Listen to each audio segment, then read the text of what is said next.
ಜಯತಿ ಪರಾಶರಸೂನು ಸತ್ಯವತಿ ಹೃದಯನಂದನೋ ವ್ಯಾಸಃ ಯಸ್ಯ ಹಾಸ್ಯ ಕಮಲಗಲಿತಂ ವಾಂಗ್ಮಯಮೃತಂ ಜಗತ್ ಪಿಬತಿ ಭುಜಗಭೋಗಾಭಮುದ್ಯಮ್ಯ ಹೃದಯಂ ನಿಜಭುಜಂ ದಕ್ಷಿಣಂ ಲಕ್ಷಣಾಢ್ಯಂ ಲಲಿತಮುದ್ರಿಕ್ತ ವಿಜ್ಞಾನಮುದ್ರಂ ಭಜ ಭಜ ಅನಂತಮಿತ್ಯಾಲಪಂತಂ ಪ್ರಣತವಾನ್ ಪ್ರಾಣಿನಾಂ ಪ್ರಾಣಭೂತಂ ಪ್ರಣತಿಭಿಃ ಪ್ರೀಣೇ ಪೂರ್ಣಬೋಧಂ ಭವದವೋಷ್ಣೇನ ತಾತಪ್ಯಮಾನಾನ್ ಭುವಿ ಪರಂ ನಾಥಂ ಅಪ್ರೇಕ್ಷಮಾಣಾನ್ ಭುವನಮಾನ್ಯೇನ ಚ ಅನ್ಯೇನ ದೋಷ್ಣಾ ಭವತು ಭೀರ್ಮಾ ಇತಿ ನಃ ಸಾಂತ್ವಯಂತಂ ಪ್ರಣತವಾನ್ ಪ್ರಾಣಿನಾಂ ಪ್ರಾಣಭೂತಂ ಪ್ರಣತಿಭಿಃ ಪ್ರೀಣೇ ಪೂರ್ಣಬೋಧಂ.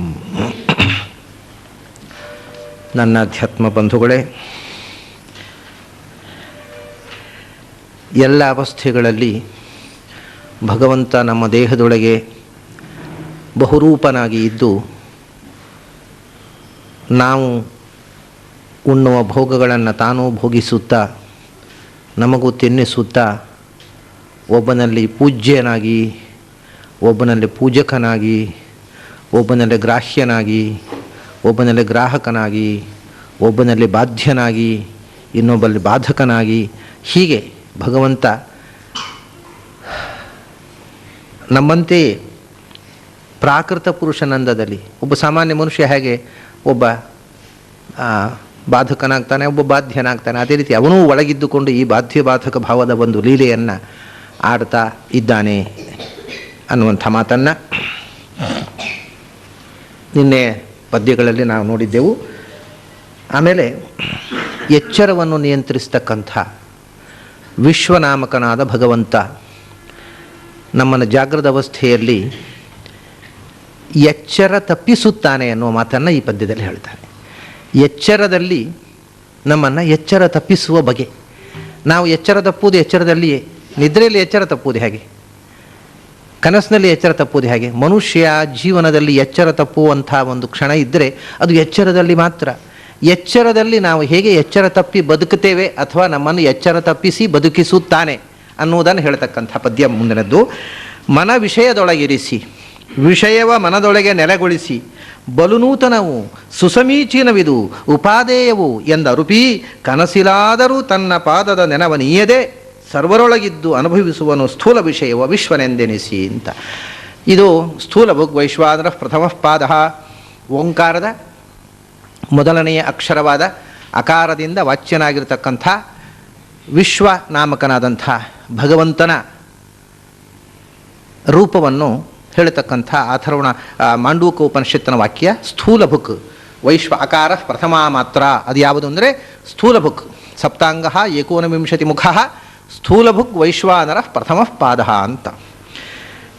ನಮ್ಮ ಎಚ್ಚರದಲ್ಲಿ ಸ್ಥೂಲ ಪ್ರಪಂಚವನ್ನು ಭೋಗಕ್ಕೆ ಅಣಿಗೊಳಿಸಿ ತಾನು ಈ ಸ್ಥೂಲ ಪ್ರಪಂಚದ ಸುಖವ ಭೋಗವನ್ನು ಅನುಭವಿಸಿ ನಮಗೆ ಸುಖ ದುಃಖದ ಭೋಗಗಳನ್ನು ಕೊಡತಕ್ಕಂಥ ಭಗವಂತನ ಮೊದಲನೆಯ ರೂಪ ಅದು ಅಕಾರ ಅಂತ, ವಿಶ್ವನಾಮಕ. ವಿಶ್ವ ಅಥವಾ ವೈಶ್ವಾನರ ಅಂತ ಆ ರೂಪಕ್ಕೆ ಹೆಸರು.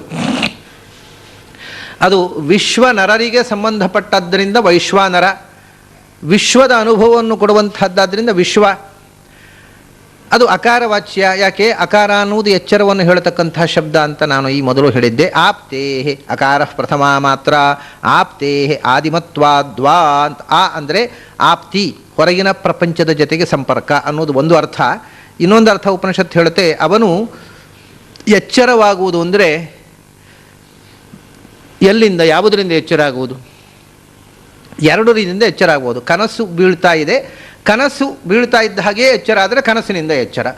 ಕನಸು ಬಿದ್ದು ನಿದ್ರೆ ಬಂತು, ನಿದ್ರೆಯಿಂದ ಎಚ್ಚರ ಆದರೆ ಅದು ಒಂದು ಮುಖ. ಹಾಗಾದರೆ ಎಚ್ಚರವಾಗುವುದಕ್ಕೆ ಎರಡು ಮುಖ, ಕನಸಿನಿಂದ ಎಚ್ಚರ ಆಗುವುದು, ನಿದ್ರೆಯಿಂದ ಎಚ್ಚರ ಆಗುವುದು ಅಂತ. ಅದೇ ಎಚ್ಚರ ಆಗಬೇಕಾದ್ರೆ ಒಂದು ಕನಸು ಬೀಳಬೇಕು, ಇದ್ದರೂ ನಿದ್ರೆ ಬರಬೇಕು. ಇಲ್ಲದಿದ್ದರೆ ಎಚ್ಚರ ಆಗುವುದು ಅಂದರೆ ಏನು? ಎಚ್ಚರ ಇರುವುದು. ಎಚ್ಚರ ಇರುವುದಲ್ಲ, ಎಚ್ಚರ ಆಗುವುದು ಅಂತ ಆಗಬೇಕಾಗಿದ್ದರೆ ಮೊದಲು ಒಂದೋ ಕನಸಿನಲ್ಲಿರಬೇಕು, ಒಂದೋ ನಿದ್ರೆ, ಸ್ವಪ್ನ ಅಥವಾ ಸುಷುಪ್ತಿಯಿಂದ. ಅರ್ಥಾತ್ ವಿಶ್ವ ಯಾವುದರಿಂದ ಬರ್ತಾನೆ? ಹಾಗಾದರೆ ಒಂದೋ ತೈಜಸ್ಸದಿಂದ, ಸ್ವಪ್ನದಿಂದ ಬಂದರೆ ತೈಜಸ್ಸಿನಿಂದ ವಿಶ್ವನ ಆವಿರ್ಭಾವ, ಇಲ್ಲ ಪ್ರಾಜ್ಞ ನಿದ್ರೆ ಅಲ್ಲಿಂದ. ಹಾಗಾದರೆ ಪ್ರಾಜ್ಞ ಮತ್ತು ತೈಜಸ್ಸರು ಇವನಿಗೆ ಮೂಲ. ಅಂದರೆ ಆ ರೂಪದಿಂದ ಈ ರೂಪ ಅಭಿವ್ಯಕ್ತವಾಗುತ್ತೆ. ಆದ್ದರಿಂದ ಆ ರೂಪಗಳು ಆದಿಯಲ್ಲಿ ಇರುವಂಥವುಗಳು, ಅವುಗಳಿಂದ ಇದು ಅಭಿವ್ಯಕ್ತವಾಗುವ ರೂಪ, ಆದ್ದರಿಂದ ಆದಿ ಉಳ್ಳ ರೂಪ, ಆದ್ದರಿಂದ ಆಕಾರವಾಚ್ಯ. ಮತ್ತು ಹೊರ ಪ್ರಪಂಚದ ಆಪ್ತಿ ಉಳ್ಳ ರೂಪ, ಆದ್ದರಿಂದ ಅಕಾರವಾಚ್ಯ ಅಂತ ಏನು ಉಪನಿಷತ್ನಲ್ಲಿ ಹೇಳಿದ್ದಾರೆ. ಆ ಅಕಾರವಾಚ್ಯವಾದ ಓಂಕಾರದ ಮೊದಲನೆಯ ಅಕ್ಷರದಿಂದ ಉಪಾಸ್ಯವಾದ ನಮ್ಮ ಎಚ್ಚರವನ್ನು ನಿಯಂತ್ರಿಸುವ ವಿಶ್ವನಾಮಕವಾದ ಭಗವಂತ ನಮ್ಮನ್ನು ಎಚ್ಚರ ತಪ್ಪಿಸುವ ಬಗೆ ಹೇಗೆ ಅಂದರೆ, ಮನ ವಿಷಯದೊಳಗಿರಿಸಿ ಮೊದಲು ಮನಸ್ಸನ್ನು ವಿಷಯದ ಕಡೆ ಕಳಿಸ್ತಾನೆ. ಧ್ಯಾಯತೋ ವಿಷಯಾನ್ ಪುಂಸಃ ಸಂಗಸ್ತೇಷು ಉಪಜಾಯತೆ, ಸಂಗಾತ್ ಸಂಜಾಯತೆ ಕಾಮಃ, ಕಾಮಾತ್ ಕ್ರೋಧೋ ವಿಜಾಯತೆ, ಕ್ರೋಧಾತ್ ಭವತಿ ಸಮ್ಮೋಹಃ, ಸಮ್ಮೋಹಾತ್ ಸ್ಮೃತಿವಿಭ್ರಮಃ, ಸ್ಮೃತಿಭ್ರಂಶಾತ್ ಬುದ್ಧಿನಾಶಃ, ಬುದ್ಧಿನಾಶಾತ್ ವಿನಶ್ಯತಿ. ಇದು ಪ್ರೋಸೆಸ್, ಎಚ್ಚರದ ಪ್ರೋಸೆಸ್. ಅದನ್ನೇ ಹೇಳ್ತಾರೆ ಮನ ವಿಷಯದೊಳಗಿರಿಸಿ. ಮೊದಲು ಮನಸ್ಸು ಯಾವುದೋ ಒಂದು ವಿಷಯದ ಕಡೆಗೆ ಹೋಗುತ್ತೆ. ಕಣ್ಣು ಒಂದು ರೂಪವನ್ನು ನೋಡುವುದು ಅಂದರೆ ಕಣ್ಣು ನೋಡುವುದಲ್ಲ, ಮನಸ್ಸಿನ ಮೂಲಕವೇ ನೋಡುತ್ತಾನೆ. ಬರೀ ಕಣ್ಣು ನೋಡಿದರೆ ಅದು ಬರೀ ಲೆನ್ಸ್. ಅದು ಮನಸ್ಸಿನ ಕಾಂಟ್ಯಾಕ್ಟ್ ಆದಾಗ ಕಣ್ಣಿನ ಮೂಲಕ ರೂಪವನ್ನು ಮನಸ್ಸು ಗ್ರಹಿಸುತ್ತದೆ. ಆಗ ಆ ಮನಸ್ಸು ವಿಷಯದಲ್ಲಿ ಹೋಯಿತು. ಯಾವುದೋ ಒಂದು ನಮ್ಮ ಮನಸ್ಸು ಇಂದ್ರಿಯಗಳ ಮೂಲಕ ಬೇರೆ ಬೇರೆ ವಿಷಯಗಳಲ್ಲಿ ಹೋಗುತ್ತೆ. ಕಣ್ಣಿನ ಮೂಲಕ ರೂಪದ ಕಡೆಗೆ, ಕಿವಿಯ ಮೂಲಕ ಶಬ್ದದ ಕಡೆಗೆ, ಮೂಗಿನ ಮೂಲಕ ಗಂಧದ ಕಡೆಗೆ, ನಾಲಿಗೆಯ ಮೂಲಕ ರಸದ ಕಡೆಗೆ, ತ್ವಗೇಂದ್ರಿಯದ ಮೂಲಕ ಸ್ಪರ್ಶದ ಕಡೆಗೆ. ಹೀಗೆ ಮನಸ್ಸು ಹೊರಗಿನ ಇಂದ್ರಿಯಗಳ ಮೂಲಕ ವಿಷಯಗಳ ಕಡೆಗೆ ಹೋಯಿತು. ಆ ವಿಷಯದಲ್ಲಿ ಮನಸ್ಸು ನೆಟ್ಟಿತು, ಅದು ಬೇಕು. ಇದು ಮೊದಲು ಮನಸ್ಸನ್ನು ವಿಷಯದಲ್ಲಿ ಇರಿಸಿದ, ಆಮೇಲೆ ತಿರುಮುರುವಾಯಿತು ಅಂತಾನೆ, ವಿಷಯವನ್ನೇ ಮನಸ್ಸಿನಲ್ಲಿ ಇರಿಸಿದ ಅಂತ ಎರಡನೇ. ಅಂದರೆ ಆ ವಿಷಯದ ಬಯಕೆ ಮನಸ್ಸಿನಲ್ಲಿ ಗಟ್ಟಿಯಾಗಿ ಕೂತು ಬಿಟ್ಟಿತು. ಮೊದಲು ಮನಸ್ಸು ವಿಷಯದ ಕಡೆಗೆ ಹೋಯಿತು, ಆಮೇಲೆ ವಿಷಯವೇ ಮನಸ್ಸಲ್ಲಿ ಬಂದು ಕೂತ್ಬಿಟ್ಟಿತು. ಅದೇ ವಿಷಯ, ಬೇರೆ ವಿಷಯ ಯೋಚನೆಯೇ ಇಲ್ಲ, ಅದು ಬೇಕು, ಅದನ್ನು ಏನಾದರೂ ಮಾಡಿ ಪಡೆಯಬೇಕು. ಮನದೊಳಗೆ ನೆಲೆಗೊಳಿಸಿ ಮತ್ತೆ ವಿಷಯದ ಚಿಂತನೆ ಅದೇ ಯಾವುದೋ ಒಂದನ್ನು ಕಂಡ, ಅದು ಮನಸ್ಸು ಆ ವಿಷಯದ ಕಡೆಗೆ ಹೋಯಿತು. ಆಮೇಲೆ ಆ ವಿಷಯವೇ ಮನಸ್ಸಿನೊಳಗೆ ಬಂದು ಕೂತ್ಬಿಟ್ಟು ಅದೇ ಬೇಕು, ಏನಾದರೂ ಮಾಡಿ ಅದನ್ನು ಪಡಿಬೇಕು, ಬೇರೆ ಹಗಲು ರಾತ್ರಿ ಅದೇ ಯೋಚನೆ. ಹೀಗೆ ಮೊದಲು ಮನಸ್ಸು ವಿಷಯದ ಕಡೆಗೆ ಹೋಗುತ್ತೆ, ಆಮೇಲೆ ವಿಷಯವೇ ಮನಸ್ಸಲ್ಲಿ ಬಂದು ಕೂತ್ಬಿಡುತ್ತೆ. ಇದು ಯಾರು ಇದನ್ನು ಮಾಡೋನು? ಇದೇತತ್ ಗಚ್ಚತೀವ ಚ ಮನಃ. ಇದು ತಲವಕಾರ ಉಪನಿಷತ್ತು. ಇದೇತದ್ ಗಚ್ಚತೀವ ಚ ಮನಃ ಅಭೀಕ್ಷ್ಣಂ ಸಂಕಲ್ಪ ತದ್ಧ ತದ್ವನಂ ನಾಮ ಅಂತ ಅದರದ್ದೇ ಅರ್ಥ ಇದು. ಯದೇತದ್ ಗಚ್ಚತೀವ ಚ ಮನಃ, ಮನಸ್ಸು ವಿಷಯದ ಕಡೆಗೆ ಹೋದ ಹಾಗೆ ಕಾಣುತ್ತಲ್ಲ. ಗಚ್ಚತೀವ ಅಂತ ಹೇಳ್ತಾರೆ, ಹೋದ ಹಾಗೆ ಕಾಣುತ್ತಲ್ಲ. ಮತ್ತು ಹೋಗುವುದಿಲ್ಲೇನು? ಮನಸ್ಸೆಲ್ಲಿ ಹೋಗುತ್ತೆ? ಅದಕ್ಕೆಲ್ಲಿ ಏನು ಅದು ಕೈಯಿಂದೆಯೋ ಕಾಲಿದೆಯೋ ಅದು ಹೋಗೋದಂದ್ರೆ ಏನು? ಮನಸ್ಸನ್ನು ಇವನು ಕಳಿಸೋದು, ಅದು ಹೋಗೋದಲ್ಲ. ವಿಶ್ವನಾಮಕ ಭಗವಂತ ಮನಸ್ಸನ್ನು ಅದರಲ್ಲಿ ಕಳಿಸಿದ, ಮನಸ್ಸು ಅದನ್ನು ಹೋಯಿತು ಅಂದ್ಕೊಂಡಿದ್ದು ನಮಗೆ. ಮತ್ತು ಅದನ್ನು ಮನಸ್ಸನ್ನು ಇರಿಸಿಬಿಟ್ಟ. ಅಭೀಕ್ಷ್ಣಂ ಸಂಕಲ್ಪ, ಅದು ಮುಂದೆ ಹೇಳೋದು. ನಿರಂತರವಾಗಿ ಅದರದ್ದೇ ಆಲೋಚನೆ. ಮೊದಲು ಮನಃ ಗಚ್ಚತಿ, ಆ ಕಡೆಗೆ ಹೋಯಿತು, ಒಂದು ವಿಷಯವನ್ನು ನೋಡಿತು, ಕೇಳಿತು, ಆಮೇಲೆ ಇಡೀ ದಿವಸ ಅದರದ್ದೇ ಚಿಂತೆ. ಅದೊಂದು ವಿಷಯ ನಾನು ನೋಡಿಬಿಟ್ಟೆ, ಅದನ್ನು ಏನಾದರೂ ಮಾಡಿ ತಗೋಬೇಕು, ನಮ್ಮ ಮನೇಲಿ ಇಟ್ಕೋಬೇಕು, ನನಗೆ ಬೇಕು, ಅದು ನನ್ನದಾಗಬೇಕು. ಹೀಗೆ ಅಭೀಕ್ಷ್ಣಂ ಸಂಕಲ್ಪ. ಇದು ಏನಿದು? ತದ್ಧ ತದ್ವನಂ ನಾಮ, ಅದು ನಿನ್ನ ಮನಸ್ಸಿನ ಕೆಲಸ ಅಲ್ಲ, ನಿನ್ನ ಮನಸ್ಸಿನಿಂದ ವನನೀಯನಾದ ಭಗವಂತ, ಅನಿರುದ್ಧನಾಮಕನಾದ ಭಗವಂತನ ಕೆಲಸ ಅಂತ ಹೇಳ್ತದೆ ಉಪನಿಷತ್ತು. ಅದನ್ನೆಲ್ಲಿ ಹೇಳ್ತಾರೆ?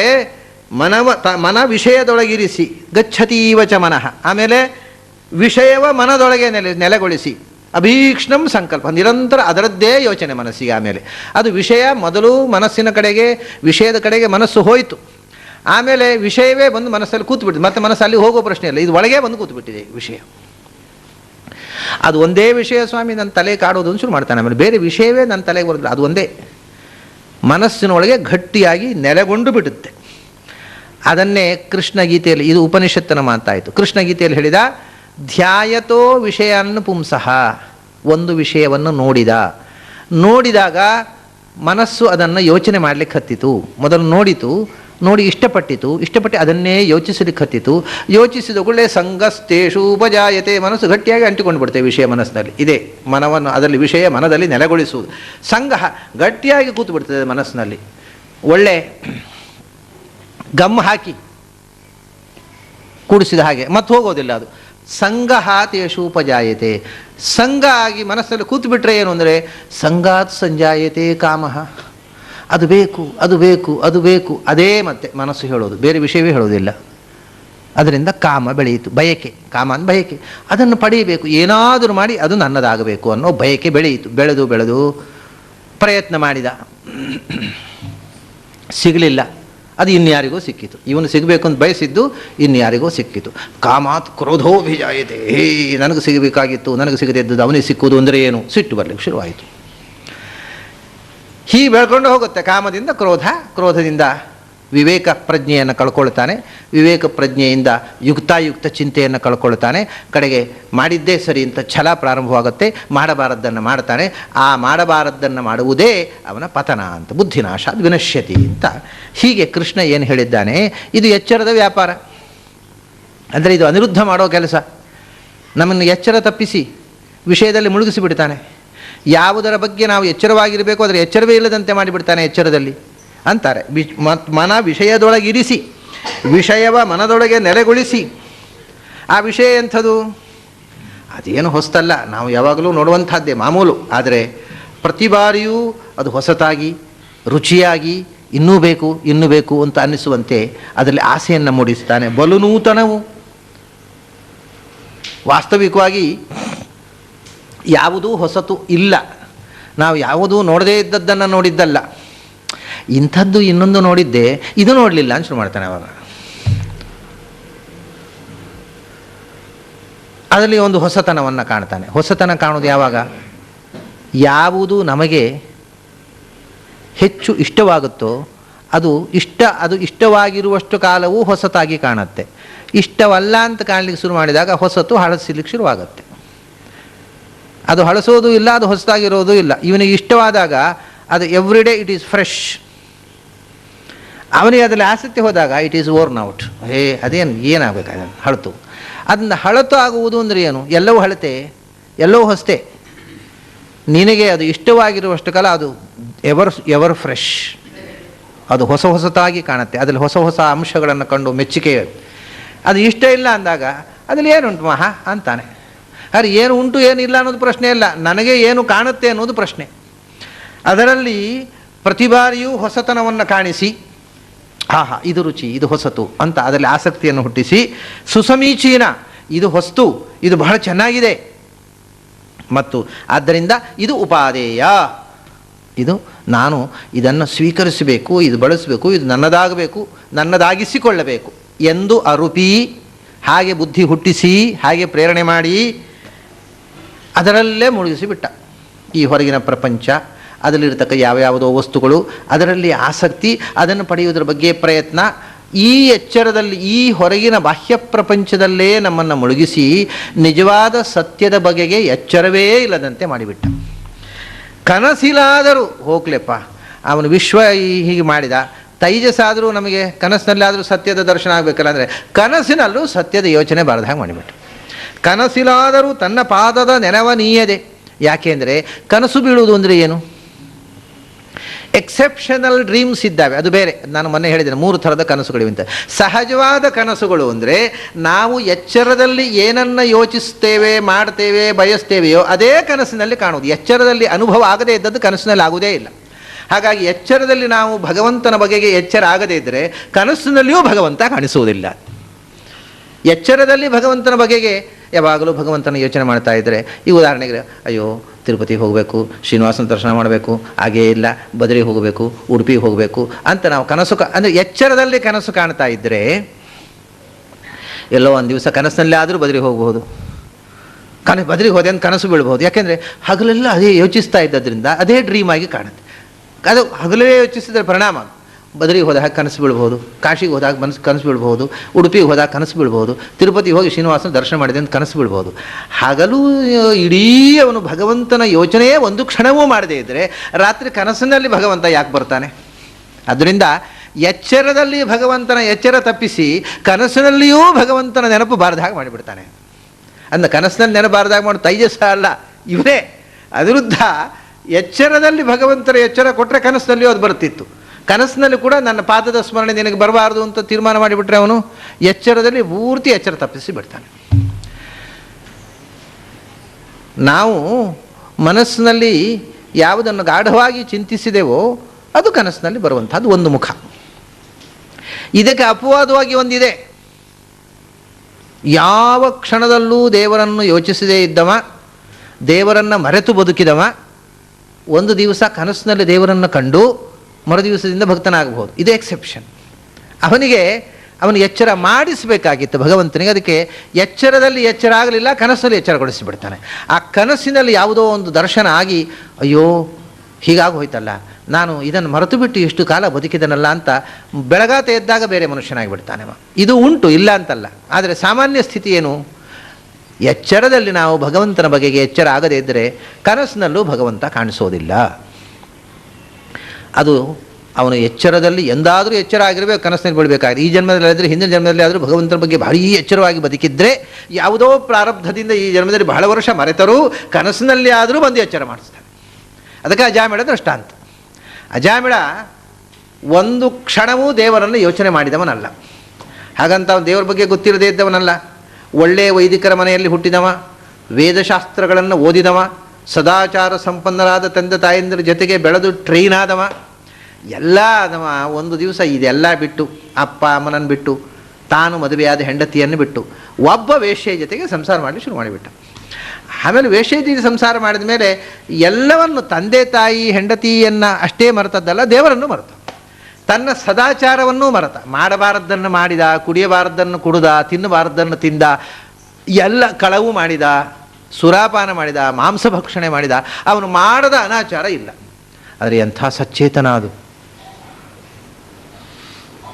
ಅಂದರೆ ಅದರ ಅರ್ಥ ಹಾಗಾದರೆ ನಾವು ಕೂಡ ಮಾಂಸಭಕ್ಷಣೆ ಮಾಡಿದರೂ ಸಚೇತನರಾಗಿ ಉಳಿಬಹುದು ಅಂತ ಕೆಲವರು ಯೋಚನೆ ಮಾಡ್ಬೋದು. ಹಾಗಲ್ಲ, ಮಾಂಸಭಕ್ಷಣೆ ಮಾಡುವವರೆಲ್ಲ ಸಚೇತನರು ಅಕಸ್ಮಾತ್ತಾಗಿ ಮಾಂಸಭಕ್ಷಣೆ ಮಾಡಿದರೂ ಕೊನೆಗೆ ಪಶ್ಚಾತ್ತಾಪ ಬರುವಂಥ ಗಳಿಗೆ ಅವರ ಜೀವನದಲ್ಲಿ ಬರುತ್ತೆ ಅಂತ. ಹಾಗೆ ಅವನು ಏನೂ ಎಚ್ಚರವೇ ಇಲ್ಲದೆ 80 ವರ್ಷದ ತನಕ ಬದುಕಿದ ನೋಡಿ. 80 ವರ್ಷ ತನಕ ದೇವರನ್ನು ಮರೆತು ಬದುಕಿದ. ಅವನು ಪ್ರಾಯ ಸುಮಾರು 15-20ನೇ ವಯಸ್ಸಿನಲ್ಲಿ ದೇವರು ಸುದ್ದಿ ಬಿಟ್ಟಿದ್ದಾನೆ. ಈ ರಗಳೇ ಬೇಡ ಅಂತ ವೇದ ಪುರಾಣ ಎಲ್ಲ ಕೈಬಿಟ್ಟು 80 ವರ್ಷ ವಯಸ್ಸಾಗುವ ತನಕ ಯಾವ ರೀತಿಯ ದೇವತ್ವ, ದೇವರು, ಅಜ್ಞದು, ಪರಲೋಕ, ಧರ್ಮ, ಪುಣ್ಯ ಇದರ ಕಲ್ಪನೆಯನ್ನೇ ಮರೆತು ಬದುಕಿದ.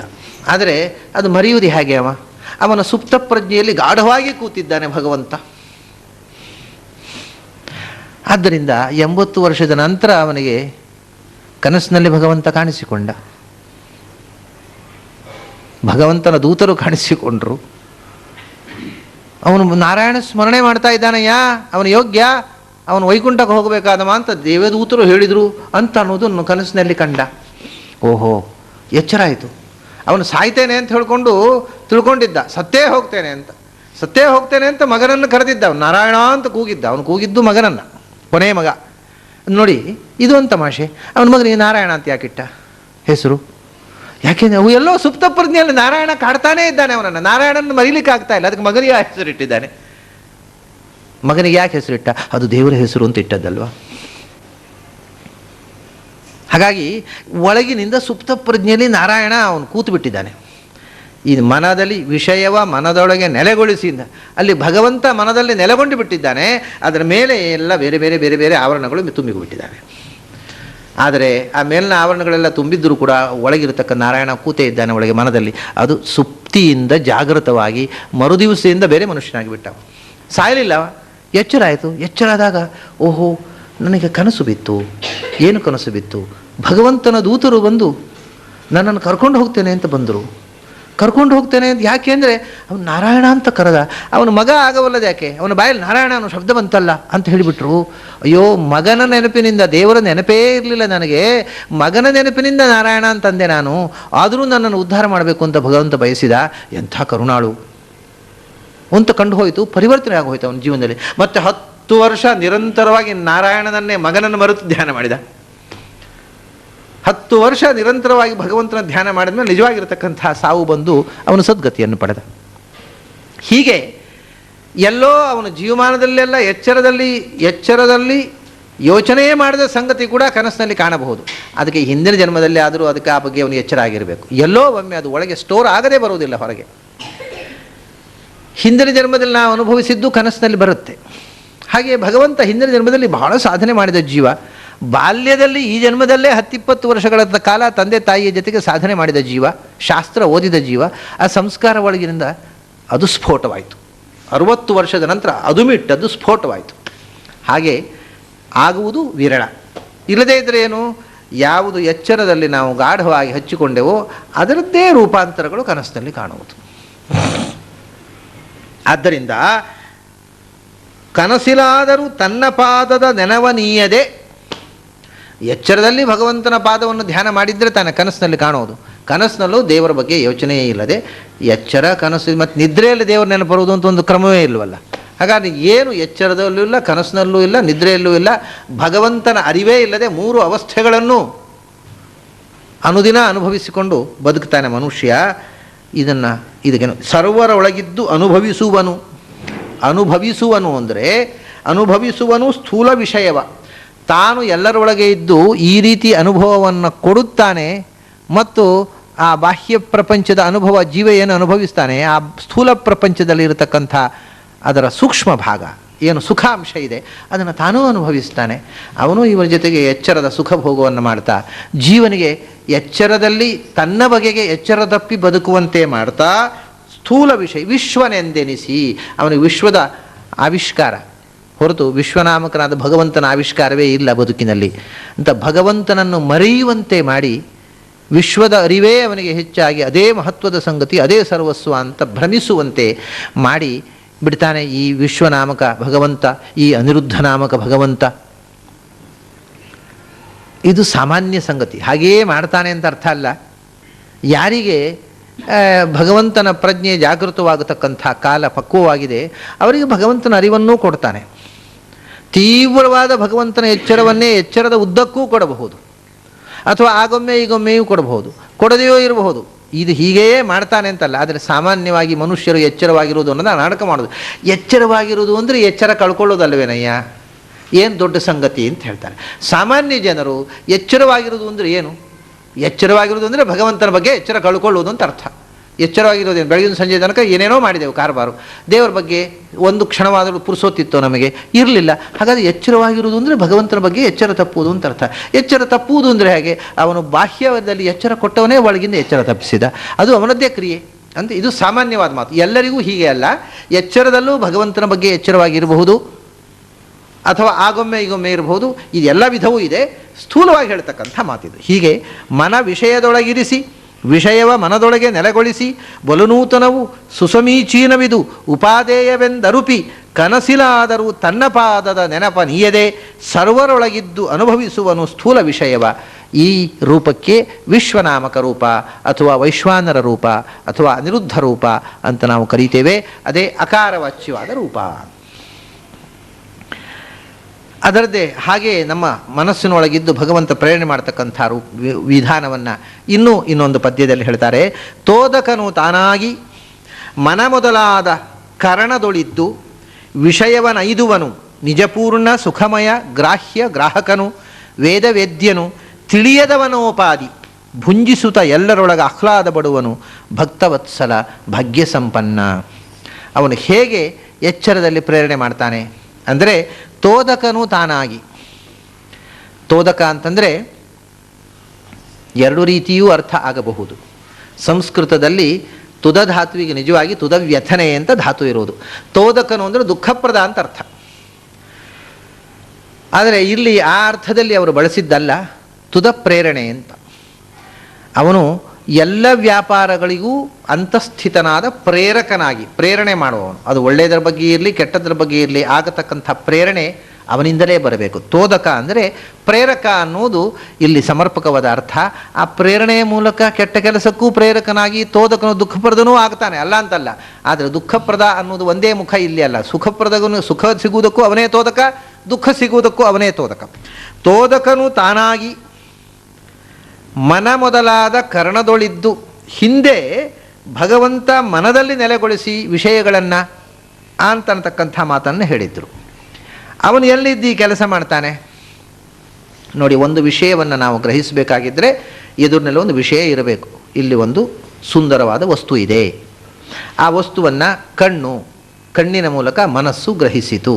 ಹಾಗಾದರೆ ಈ ಮೂರು ಬೇಕು: ಮನಸ್ಸು, ಕಣ್ಣು, ರೂಪ. ಇನ್ನೂ ಬೇಕು, ಬೆಳಕು ಬೇಕು ಅಂತ ಇಟ್ಕೊಳ್ಳಿ. ಕಣ್ಣು, ಮನಸ್ಸು, ರೂಪ ಎಲ್ಲ ನೋಡಬೇಕು ಅಂತ ಮನಸ್ಸಿದೆ, ಎದುರಿನಲ್ಲಿ ಚಂದದ ವಸ್ತು ಇದೆ, ಕಣ್ಣು ತೆರೆದು ಕೂತಿದ್ದೇನೆ, ಆದರೆ ಕತ್ತಲು, ಎಲೆಕ್ಟ್ರಿಸಿಟಿ ಫೇಲ್ಯೂರ್ ಆಯಿತು, ತಕ್ಷಣ ಏನೂ ಕಾಣೋದಿಲ್ಲ, ಅದು ಬೇರೆ. ಈಗ ನಮ್ಮ ದೇಹದಲ್ಲಿ ದೈಹಿಕವಾಗಿ ಹೇಳೋದು, ಎದುರು ಒಂದು ವಸ್ತು ಇದ್ದರೆ ನೋಡಲಿಕ್ಕೆ ಕಣ್ಣು ಬೇಕು, ನೋಡುವ ಮನಸ್ಸು ಬೇಕು. ಇದು ಮೂರು, ಮನಸ್ಸು ಕಣ್ಣು ರೂಪ, ಒಟ್ಟು ಇದು ಮೂರು ಒಟ್ಟಾದರೆ ಈ ಟ್ರಿನಿಟಿಯಿಂದ ನಾನು ಮತ್ತು ಅನುಭವಿಸುವನು ಬೇರೆ, ಈ ಮೂರರ ಸಹಯೋಗದಿಂದ ನಾನು ರೂಪವನ್ನು ಕಾಣುತ್ತೇನೆ.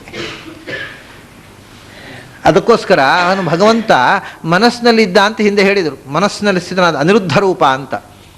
ಬರೇ ಮನಸ್ಸಿನಲ್ಲಿರೋದಲ್ಲ ಅವನು, ಮತ್ತು ಮನ ಮೊದಲಾದ ಕರಣದೊಳಿದ್ದು, ಮನಸ್ಸಿನಲ್ಲಿ ಇದ್ದು ಅದನ್ನು ನೋಡಬೇಕು ಅಂತ ಮನಸ್ಸು ಕೊಟ್ಟ, ಕಣ್ಣಿನಲ್ಲಿದ್ದು ಅದನ್ನು ನೋಡುವ ಕ್ರಿಯೆ ಕೊಟ್ಟ, ರೂಪದಲ್ಲಿದ್ದು ನೋಡುವಂಥ ವಸ್ತುವನ್ನು ಒದಗಿಸಿದ.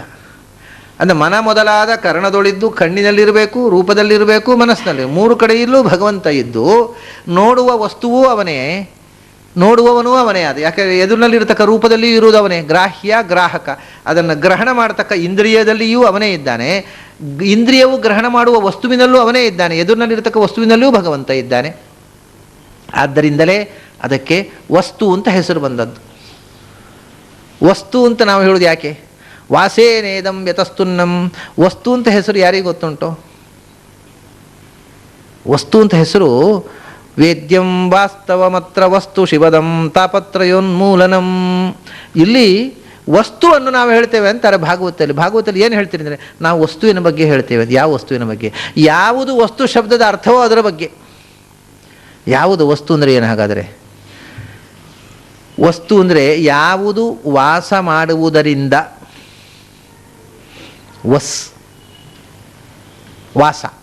ವಾಸ ಮಾಡುವುದರಿಂದ, ಯಾವ ಶಕ್ತಿ ಅಲ್ಲಿ ವಾಸ ಮಾಡುವುದರಿಂದ ಆ ಪದಾರ್ಥಕ್ಕೆ ಆ ರೂಪ ಬಂತೋ, ತಾನು ನೆಲೆಸಿ ಅದಕ್ಕೆ ರೂಪ ಕೊಟ್ಟವನು ಅಂತ ಅರ್ಥ. ಹಾಗಾದರೆ ವಸ್ತು ಅಂದರೆ ಆ ವಸ್ತುವಿನ ಒಳಗೆ ತತ್ತದ ಆಕಾರನಾಗಿರತಕ್ಕ ಭಗವಂತನಿಗೆ ವಸ್ತು ಅಂತ ಹೆಸರು. ವಾಸದಿಂದ ತುನ್ನ ಅಂದರೆ ಅದನ್ನು ವಿಭಕ್ತ ಬೇರೆ ವಸ್ತುವಿನಿಂದ ಬೇರೆಯಾಗಿ ಅದಕ್ಕೊಂದು ಆಕಾರ ಕೊಟ್ಟು, ಆ ಆಕಾರ ಕೊಟ್ಟು ಯಾಕೆ? ಅವನು ಆ ಆಕಾರದಿಂದ ಅದರಲ್ಲಿ ನೆಲೆಸಿದ್ದರಿಂದ ಆ ವಸ್ತುವಿಗೆ ಆ ಆಕಾರ ಬಂತು. ಹಾಗಾದರೆ ವಸ್ತು ಅನ್ನುವ ಶಬ್ದದ ಅರ್ಥವೇ ಒಂದು ಪದಾರ್ಥಕ್ಕೆ ಆ ಆಕಾರ ಕೊಟ್ಟು ಅದರೊಳಗೆ ನೆಲೆಸಿರುವ ಶಕ್ತಿ ಅಂತ. ಹಾಗಾಗಿ ವಸ್ತು ಅಂದರೆ ಭಗವಂತನೇ. ಅದರಿಂದ ಅದು ವಸ್ತು ಆಗಬೇಕಾಗಿದ್ದರೆ ಅದರ ಒಳಗೆ ಆ ಆಕಾರ ಕೊಟ್ಟು ಭಗವಂತ ನೆಲೆಸಿರಬೇಕು. ಹಾಗಾದರೆ ಆ ವಸ್ತುವಿನಲ್ಲಿ ಆ ಆಕಾರದಲ್ಲಿ ಭಗವಂತ ಇದ್ದಾನೆ. ಅದು ಗ್ರಾಹ್ಯ, ನನ್ನ ಕಣ್ಣಿನಿಂದ ಗ್ರಹಿಸಲಿಕ್ಕೆ ಯೋಗ್ಯವಾದಂಥ ವಸ್ತು. ಕಣ್ಣಿನಲ್ಲಿಯೂ ಭಗವಂತ ಇದ್ದಾನೆ ಚಕ್ಷುಹು ಆಗಿ, ಮನಸ್ಸಿನಲ್ಲಿ ಭಗವಂತ ಇದ್ದ ನೋಡುವ ಇಚ್ಛೆಯನ್ನು ಹುಟ್ಟಿಸಿ. ಹೀಗೆ ಮೂರು ಮನ ಮೊದಲಾದ ಕರಣದೊಳಿದ್ದು, ಮನಸ್ಸು ಮೊದಲಾದ ಕರಣ ಅಂದರೆ ಬಾಹ್ಯಕರಣಗಳು, ಕಣ್ಣು ಕಿವಿ ಮೂಗು ಎಲ್ಲ ಜ್ಞಾನೇಂದ್ರಿಯಗಳಲ್ಲಿ ಇದ್ದು, ವಿಷಯವನು ಐದುವನು, ವಿಷಯದ ಕಡೆಗೆ ಅವನು ಹೋಗ್ತಾನಂತೆ. ಹೋಗೋದು ಅಂದರೆ ನಮ್ಮ ಕಣ್ಣು ಮನಸ್ಸು ವಿಷಯದ ಕಡೆ ಹೋಗುವಂತೆ ಮಾಡ್ತಾನೆ. ಕಣ್ಣು ಹೋಗುವುದು ಅಂದರೆ ಅವನೇ ಹೋಗೋದು, ಕಣ್ಣಿನೊಳಗೆ ಅವನೇ ಇದ್ರೆ ತಾನೇ ಕಣ್ಣು ನೋಡೋದು, ವಿಷಯವನ್ನು ಹೋಗಿ ಸೇರುವುದು. ವಿಷಯದಲ್ಲಿ ಯಾರಿರುವುದು? ಅವನೇ ಇರೋದು. ಹಾಗಾದರೆ ಅವನ ಕಡೆಗೆ ಅವನೇ ಹೋಗಿ ಅವನನ್ನು ಅವನೇ ನೋಡುವುದು. ಆದರೆ ಇದು ಯಾವುದೂ ನಮಗೆ ಗೊತ್ತಾಗುವುದಿಲ್ಲ. ನಮ್ಮ ಕಣ್ಣು ಈ ವಸ್ತುವನ್ನು ನೋಡ್ತಾ ಇದೆ, ಇಷ್ಟೇ ನಮಗೆ ಕಾಣುವುದು. ಆ ನಿಜವಾಗಿರತಕ್ಕಂಥ ಒಳಗಿನ ವಸ್ತು ಯಾರಿಗೂ ಕಾಣುವುದಿಲ್ಲ. ತೋದಕನು ತಾನಾಗಿ ಮನ ಮೊದಲಾದ ಕರ್ಣದೊಳಿದ್ದು ವಿಷಯವನೈದುವನು, ನಿಜಪೂರ್ಣ ಸುಖಮಯ ಗ್ರಾಹ್ಯ ಗ್ರಾಹಕನು. ಹಾಗೆ ಅವನು ಗ್ರಾಹ್ಯನೂ ಆದ, ಗ್ರಾಹಕನೂ ಆದ. ಗ್ರಾಹ್ಯ ಅಂದರೆ ಇಂದ್ರಿಯದಿಂದ ಗ್ರಹಿಸುವ ವಸ್ತು, ಆಬ್ಜೆಕ್ಟ್. ಆಮೇಲೆ ಅದನ್ನು ಗ್ರಹಿಸ್ತಕ್ಕಂಥ ಗ್ರಾಹಕವಾದ ಇಂದ್ರಿಯ, ಅದು ಎರಡೂ ತಾನೇ ಆಗಿ, ಅಂದರೆ ಇಂದ್ರಿಯದೊಳಗೂ ತಾನಿದ್ದು, ಇಂದ್ರಿಯವು ಗ್ರಹಿಸುವ ವಿಷಯದೊಳಗೂ ಇದ್ದು, ಅದನ್ನು ಎರಡನ್ನೂ ಕ್ರಿಯೆಯನ್ನು ಅವನು ಮಾಡಿದ. ನಾವು ಒಂದು ವಸ್ತುವನ್ನು ನೋಡುವುದು ಯಾಕೆ? ನಮಗೆ ಆ ವಸ್ತುವನ್ನು ನೋಡಿದ್ದು ಖುಷಿ ಆಗುತ್ತೆ, ನೋಡ್ತೀವಿ. ಇಲ್ಲದಿದ್ದರೆ ಅಯ್ಯೋ ಅದನ್ನು ಯಾರು ನೋಡ್ತಾರಪ್ಪ ಅಂತ ಕಣ್ಣು ಮುಚ್ಚಿಕೊಳ್ತೇವೆ. ಏನೋ ಒಂದು ಭೀಕರ ದೃಶ್ಯ ಬಂದ ತಕ್ಷಣ ಕಣ್ಣು ಮುಚ್ಚಿಕೊಳ್ತೇವೆ.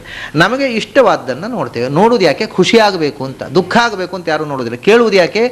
ಕೇಳಿದರೆ ಖುಷಿ ಆದರೆ ಕೇಳ್ತೇವೆ, ಇದ್ರೆ ಯಾರು ಕೇಳ್ತಾ ಇರ್ರಿ ಅದು ಬೋರು ಅಂತೇವೆ.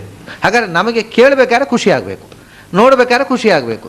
ಇವನು ಕೇಳೋದು ನೋಡೋದು ಎಲ್ಲ ಮಾಡ್ತಾನೆ, ಇವನಿಗೆ ಏನು ಖುಷಿ ಅಂತ ಮಾಡೋದು ಇವನು? ಈಗ ನಾವು ಕೇಳೋದು ನಮ್ಗೆ ಖುಷಿ ಆಗಲಿಕ್ಕೆ, ನಾವು ನೋಡೋದು ನಮ್ಗೆ ಖುಷಿ ಆಗಲಿಕ್ಕೆ, ನಾವು ಮಾಡೋದು ನಮ್ಗೆ ಖುಷಿ ಆಗಲಿಕ್ಕೆ. ಅದು ಖುಷಿ ಆಗುತ್ತೆ ಒಮ್ಮೊಮ್ಮೆ, ನಾವು ಸಂತೋಷಕ್ಕೆ ಎಂದು ಮಾಡಿ ದುಃಖವೂ ಬರಬಹುದು. ಮಾಡುವುದು ಸುಖ ಸಿಗಬೇಕು ಅಂತ ಮಾಡಿದ್ರಿಂದ ದುಃಖ ಸಿಗ್ಬೋದು. ಅಯ್ಯೋ ನಾನು ಸುಖ ಇದರಿಂದ ಒಳ್ಳೆ ಲಾಭ ಆಗುತ್ತೆ ಅಂತ ಮಾಡಿದೆ, ಲಾಸ್ ಆಯಿತು, ಏನು ಮಾಡಲಿಕ್ಕೆ, ಅದು ಬೇರೆ ವಿಷಯ. ಅಂತೂ ಉದ್ದೇಶ ಸುಖ ಸಿಗಬೇಕು ಅಂತ. ಇವನಿಗೇನು ಸುಖ ಸಿಗುತ್ತೆ ಅಂತ ಮಾಡೋದು ಇವನು ಅಂದರೆ, ಅದಕ್ಕೆ ಹೇಳ್ತಾರೆ ನಿಜಪೂರ್ಣ ಸುಖಮಯ. ಅವನು ನಿಜ ಪೂರ್ಣ ಸುಖಮಯ. ಸುಖಮಯ ಅಂತಂದರೆ ಸುಖ ಸ್ವರೂಪ ಅಂತ ಒಂದರ್ಥ. ಆಮೇಲೆ ಸುಖಮಯ ಅಂದರೆ ಅತ್ಯಧಿಕ ಸುಖ ಅಂತ, ಮಯ ಅನ್ನೋದಕ್ಕೆ ಪ್ರಾಧಾನ್ಯ ಆಧಿಕ್ಯ ಅನ್ನೋ ಅರ್ಥವೂ ಇದೆ, ಸ್ವರೂಪ ಅಂತ ಅರ್ಥ. ಅವನು ಸುಖ ಸ್ವರೂಪ, ಅವನಿಗೆ ಸುಖ ಬರಬೇಕು ಅಂತ ಅವನು ಮಾಡೋದಲ್ಲ, ಬರೇ ಸುಖ ಸ್ವರೂಪ. ಹೌದ್ರಿ, ನಾವು ಜೀವರು ಸುಖ ಸ್ವರೂಪರೇ, ನಾವು ಸುಖ ಸ್ವರೂಪರಲ್ಲೇನು, ಜ್ಞಾನಾನಂದ ಸ್ವರೂಪರು ಅಂತ ಹೇಳ್ತಿರಲ್ಲ. ಮತ್ತೆ ಹೌದಪ್ಪ, ನಮ್ಮ ಸುಖ ಈಗ ಮುಚ್ಚಿದ್ದ ಸುಖ, ಮತ್ತು ಅದು ಬಿಚ್ಚಿದ್ರೂ ಅದು ಸುಖ ಎಷ್ಟು ಮಹಾ, ಅದು ಒಂದು ಸಣ್ಣದು, ಒಂದು ಲವ ಮಾತ್ರ. ಅವನು ಹಾಗಲ್ಲ, ಪೂರ್ಣ ಸುಖಮಯ. ಮತ್ತು ನಾವು ಈಗ ಅನುಭವಿಸುವ ಸುಖ ಅದು ನಿಜ ಸುಖ ಅಲ್ವೇ ಅಲ್ಲ. ನಿಜ ಪೂರ್ಣ ಸುಖಾಮಿತ ಬೋಧತನು, ಅವನು ನಮ್ಮದು ನಿಜ ಸುಖ ಅಲ್ಲೇ ಅಲ್ಲ. ಮತ್ತು ಹೊರಗಿನಿಂದ ಪಡೆಯೋ ಸುಖ, ನಿಜ ಸುಖ ಅಂದರೆ ಒಳಗಿರೋ ಸುಖ, ಖುಷಿ. ಏನೋ ಒಮ್ಮೊಮ್ಮೆ ಸುಮ್ಮನೆ ಕೂತಿರ್ತೇವೆ, ಒಳಗಿಂದ ಏನು ಭಾರಿ ಖುಷಿ ಆಗ್ತಾ ಇದೆ ಅಂದರೆ, ಒಳಗೆ ಖುಷಿ ಆಗಿ ಏನು ನೋಡಿ ಕೇಳಿ ಅಲ್ಲ, ತನ್ನಷ್ಟಕ್ಕೆ ಒಳಗಿಂದ ಇವತ್ತು ಭಾರಿ ಖುಷಿ ಅಂತ. ಆ ಮನಸ್ಸು ತನ್ನಷ್ಟಕ್ಕೆ, ಆ ಆತ್ಮ ಆಹ್ಲಾದಗೊಂಡಾಗ ಆಗತಕ್ಕಂಥ ಇನ್ನರ್ ಬ್ಲಿಸ್, ಅದನ್ನು ನಾವು ಕನ್ನಡದಲ್ಲಿ ಖುಷಿ ಅಂತೇವೆ. ಹೊರಗಿನಿಂದ ನೋಡಿ ಆಗುವಂತಹದ್ದು ಬೇರೆ, ಇದು ಬೇರೆ. ಇದು ನಿಜವಾದ ಆನಂದ, ಒಳಗಿನ ಆನಂದ. ಅಂಥ ನಿಜವಾದ ಮತ್ತು ಪೂರ್ಣವಾದ ಸುಖದಿಂದ ತುಂಬಿದ ರೂಪ ಅದು ನಮ್ಮದು ಸುಖಮಯ ಹೌದು, ಆದರೆ ಪೂರ್ಣ ಅಲ್ಲ ಆ ಸುಖ. ಮತ್ತು ಈಗ ಅದು ಇದ್ದರೂ ಕೂಡ ಈಗ ಇರುವುದು ನಿಜವೂ ಅಲ್ಲ, ಹೊರಗಿನಿಂದ ಬಂದ ಸುಖ. ಆ ನಿಜವಾದ ಸುಖದ ಪರಿಚಯವೇ ಮರೆತು ಹೋಗಿದೆ. ಆದ್ದರಿಂದ ನಮಗೆ ನಿಜವಾದ ಸುಖ ಮರೆತು ಹೋದ್ರಿಂದ ಈ ಅನಿಜವಾದ ಎಕ್ಸ್ಟರ್ನಲ್ ಸುಖದ ಬಗೆಗೆ, ಅಪೂರ್ಣವಾದರೂ ಒಂದು ಸುಖ ಉಂಟಲ್ಲ, ಪೂರ್ಣ ಸುಖ ಎಲ್ಲಿ ಉಂಟು? ಅಪೂರ್ಣ ಅಂದರೆ ಅಪೂರ್ಣ, ಹೊರಗಿನದಾದ್ರೆ ಹೊರಗಿದ್ದು ಏನೋ ಒಂದು ಸುಖ ಆಗಲಿ, ಏನೂ ಆಗದೇ ಇರೋದಕ್ಕೆ ಹೊರಗಿನ ಸುಖ ಆದರೂ ಸಿಗಲಿ ಅಂತ ಪ್ರಯತ್ನ ಮಾಡ್ತೇವೆ. ಒಳಗಿನ ಸುಖದ ಪರಿಚಯ ಆಗುವ ತನಕ ಹೊರಗಿನ ಸುಖವೇ ಸುಖ ತಾನೇ, ಪೂರ್ಣ ಸುಖದ ಪರಿಚಯ ಆಗುವ ತನಕ ಅಪೂರ್ಣ ಸುಖವೇ ಸುಖ ತಾನೇ. ಆದ್ದರಿಂದ ನಮಗೆ ಇದನ್ನು ನೋಡಬೇಕು, ಮಾಡಬೇಕು, ಇದೆಲ್ಲ. ಭಗವಂತ ಈ ಕ್ರಿಯೆಯನ್ನು ಯಾಕೆ ಮಾಡ್ತಾನೆ ಅಂದರೆ ಆನಂದಕ್ಕೋಸ್ಕರ ಅಲ್ಲ, ನಿಜಪೂರ್ಣ ಸುಖಮಯ. ಅವನು ಯಾವುದೇ ಒಂದನ್ನು ನೋಡಿ ಕೇಳಿ ಬಾಹ್ಯ ವಸ್ತುವನ್ನು ಭೋಗಿಸಿ ಅನುಭವಿಸಿ ಅದರಿಂದ ಸುಖ ಪಡೆಯಬೇಕಾದ್ದಿಲ್ಲ. ಅವನು ಹಿ ಈಸ್ ಬ್ಲಿಸ್, ಅವನು ಆನಂದ ಸ್ವರೂಪ. ಮತ್ತು ನಮಗೆ ಕಾಣಿಸುವುದಕ್ಕೋಸ್ಕರ, ಈ ಕ್ರಿಯೆಯನ್ನು ಮಾಡುವುದಕ್ಕೋಸ್ಕರ ಪ್ರೇರಕನಾಗಿ ಅವನದ್ದೊಂದು ವಿಹಾರ ಇದು. ಆನಂದದ ಆಧಿಕ್ಯದ ಕ್ರಿಯೆ ಇದು, ಆನಂದವನ್ನು ಪಡೆಯುವ ಕ್ರಿಯೆಯಲ್ಲ, ಆನಂದೋದ್ರೇಕ. ತುಂಬ ಖುಷಿ ಜಾಸ್ತಿ ಆದರೂ ಕೂಡ ನಮಗೇನು ಹುಚ್ಚದ್ದು ಕುಣಿತೇವೆ ಅಂತ, ಹುಚ್ಚದ್ದು ಕುಣಿದ ಅಂತ ಕುಣಿಯೋದು ಯಾಕಪ್ಪ? ಕುಣಿದು ಯಾಕೆಂದರೆ ಅದು ಒಳಗಿನಿಂದ ನಿಲ್ಲಕ್ಕೆ ಬಿಡುವುದಿಲ್ಲ. ಆನಂದ ಖುಷಿಯಲ್ಲಿ ಕುಣಿದು ಕುಪ್ಪಳಿಸಿ ಬಿಡುತ್ತೆ. ಹಾಗೆ ಭಗವಂತನಿಗೆ this is N overflow of Joy. ಆ ಆನಂದದ ಉದ್ರೇಕ ತಡೆಯಲ, ಆ ಆನಂದ ಅನ್ನೋದು ಓವರ್ಫ್ಲೋ ಆಗ್ತದೆ. ಹಾಗೆ ಇದೊಂದು ಲೀಲೆ ಅಷ್ಟೇ. ಅದಕ್ಕೆ ಅವನು ಹಾಗೆ ಆ ರೂಪದಲ್ಲಿ ಅಲ್ಲಿದೆ ಇದ್ರೆ ನಿಯಂತ್ರಣ ಮಾಡಲಿಕ್ಕೂ ಬರುತ್ತೆ. ಮತ್ತು ಈ ರೀತಿಯಾಗಿ ತಾನು ಆನಂದಮಯನಾಗಿ ಇದನ್ನು ಮಾಡ್ತಾನೆ ಹೊರತು ಆನಂದಕ್ಕೋಸ್ಕರ ಅಲ್ಲ. ಅವನು ಆನಂದಮಯ, ನಮ್ಮ ಆನಂದ ಮಯಮಯ. ಅದು ಪೂರ ಸ್ಪಷ್ಟ ಇಲ್ಲ, ಆನಂದ ಹಾಗೆ ಕಾಣುವುದಷ್ಟೇ, ಕಣ್ಣು ಮಯಮಯ ಅಂತ ಹೇಳ್ತೇವಲ್ಲ, ಅದು ಆನಂದ ಮಯಮಯವಾದ ಆನಂದ. ನಮ್ಮದು ಡಬ್ಬಲ್ಮಯ, ಅವನು ಒಂದೇ ಮಯ, ಸಿಂಗಲ್ ಮಯ ಅಷ್ಟೇ. ನಿಜಪೂರ್ಣ ಸುಖಮಯ, ಗ್ರಾಹ್ಯ ಗ್ರಾಹಕನು. ಇದು ಅಲ್ಲ, ಹೀಗೆ ಹೇಳ್ತಿರಲ್ಲ ಭಗವಂತ ಆನಂದಮಯ ಆದರೂ ಮಾಡ್ತಾನೆ ಅಂತ. ಇದು ಏನು ಯಾರು ಹೇಳಿದ್ದು ನಿಮಗೆ ಅವನು ಮಾಡ್ತಾನೆ ಅಂತ? ಕಾಣೋಲ್ಲ ಅಂತೀರಿ, ಮತ್ತು ಅದು ಕಾಣದೇ ಇದ್ದಾನೆ ಅಂತೀರಿ. ನಿಮಗೆ ಯಾರು ಹೇಳಿದ್ದು? ಕಂಡವರು ಹೇಳಿದ್ದು ಅಂತಾನೆ. ನಮಗೆ ಯಾರು ಹೇಳಿದ್ರು? ಕಂಡವರು ಹೇಳಿದ್ದನ್ನು ನಾವು ಹೇಳೋದು. ವೇದವೇದ್ಯನು, ಅದನ್ನು ವೇದಗಳು ಹೇಳ್ತಾವೆ. ಹಾಗೆ ವೇದಗಳಿಂದ ಅವನು ವೇದ್ಯ. ನೀವು ಕಾಣದವರು ಹೇಳಿದ್ದನ್ನು ನಂಬೇಕೇನೋ? ಕಂಡವರು ಹೇಳಿದ ಮಾತನ್ನು ನಂಬದೆ ಕಾಣದೇ ಇದ್ದವ್ರ ಮಾತು ಹೇಳಿ ನಂಬೇಕೇನೋ? ಅಥವಾ ಕಂಡವರ ಮಾತು ನಂಬದೆ ಕಂಡವರ ಮಾತು ನಂಬೇಕೇನೋ? ಅದನ್ನು ನಾನು ಕಂಡವರು ಹೇಳಿದ್ದಾರೆ, ಆದ್ದರಿಂದ ಅದನ್ನು ನಾನು ಹೇಳ್ತಾ ಇದ್ದೇನೆ ಅಂತ. ವೇದ ವೇದ್ಯ. ವೇದ ಅಂದರೆ ಏನು? ಭಗವಂತನನ್ನು ಕಂಡವರು ತಮ್ಮ ಅನುಭವವನ್ನು ನಿರೂಪಿಸಿರತಕ್ಕಂಥ ಆವಿಷ್ಕಾರವಾದ ಮಂತ್ರಗಳು. ಆದ್ದರಿಂದ ಭಗವಂತನ ಅರಿವು ಇರತಕ್ಕಂಥ ಜ್ಞಾನಿಗಳು ಕಂಡ ಮಂತ್ರಗಳಲ್ಲಿ ಈ ಮಾತು ಬಂದಿದೆ. ಆದ್ದರಿಂದ ಭಗವಂತ ನಮಗೆ ಕಾಣದಿದ್ದರೂ ಅದರೊಳಗಿದ್ದಾನೆ ಅನ್ನುವಂಥದ್ದು ವೇದವೇದ್ಯವಾಗಿರತಕ್ಕಂಥ ವೇದ ಪ್ರತಿಪಾದ್ಯವಾದ ಸಂಗತಿ ಅದು. ಅಂಥ ವೇದವೇದ್ಯನಾದ ಭಗವಂತ ತಿಳಿಯದವನೋಪಾದಿ ಭುಂಜಿಸುತ್ತ ಎಲ್ಲರೊಳಗೆ ಅವನು ವೇದವೇದ್ಯನಾಗಿ ವೇದದಿಂದಲೂ ಪೂರ್ಣ ವೇದ್ಯನಾಗದೆ ಅಂಥ ಮಹಾಮಹಿಮನಾದ ನಿತ್ಯಾನಂದಮಯನಾದ ಭಗವಂತ ಏನೂ ಗೊತ್ತಿಲ್ಲದ ಒಬ್ಬ ಸಾಮಾನ್ಯ ಮನುಷ್ಯನಂತೆ ಅದು ತಿಂದರೆ ಸುಖ ಆಗುತ್ತೆ, ಇದು ನೋಡಿದರೆ ಸುಖ ಆಗುತ್ತೆ ಅಂತ ಹೇಗೆ ಆಸೆ ಪಟ್ಟುಕೊಂಡು ನೋಡೋದು ತಿನ್ನೋದು ಮಾಡ್ತಾನೆ ಒಬ್ಬ ಆರ್ಡಿನರಿ ಮ್ಯಾನ್, ಒಬ್ಬ ಸಾಮಾನ್ಯ ಮನುಷ್ಯ. ಅವನಂತೆ ಭುಂಜಿಸುತ್ತಾ ತಾನೂ ಈ ವಿಶ್ವದ ಭೋಗವನ್ನು ಅನುಭವಿಸ್ತಾ ಎಲ್ಲರೊಳಗೂ ಅವನು ಎಷ್ಟು ತಿನ್ನೋದು ನೋಡಿ. ನಾವು ಒಂದೊಂದು ದೇಹದಿಂದ ಒಬ್ಬೊಬ್ಬರು ತಿಂತೇವೆ. ಇಷ್ಟು ದೇಹದೊಳಗೂ ಇದ್ದು ನಾವು ತಿನ್ನೋದೆಲ್ಲವನ್ನೂ ತಿಂತಾ, ತಿನ್ನದೇ ಇದ್ದರೂ ಹಸಿವಿಲ್ಲದೆ, ತಿಂದರೂ ಹೊಟ್ಟೆ ತುಂಬದೆ, ಅದೇ ತಿಂದದ್ರಿಂದ ಹೊಟ್ಟೆ ತುಂಬುವುದಲ್ಲ, ಅಂದರೆ ತಿಂದದ್ರಿಂದ ಹೊಟ್ಟೆ ತುಂಬದೆ, ತಿನ್ನದೇ ಇದ್ದರಿಂದ ಹಸಿವಾಗದೆ, ಆದರೂ ತಿಂತ ಆನಂದ ಆಹ್ಲಾದ ಪಡುವನು. ಮತ್ತೇನು ಅಂದರೆ ಅವನಿಗೊಂದು ಆನಂದ ಇದೆ ಅಷ್ಟೇ, ಆಹ್ಲಾದ ಪಡುವನು. ಯಾಕೆ ಇದೆಲ್ಲ ಮಾಡೋದು?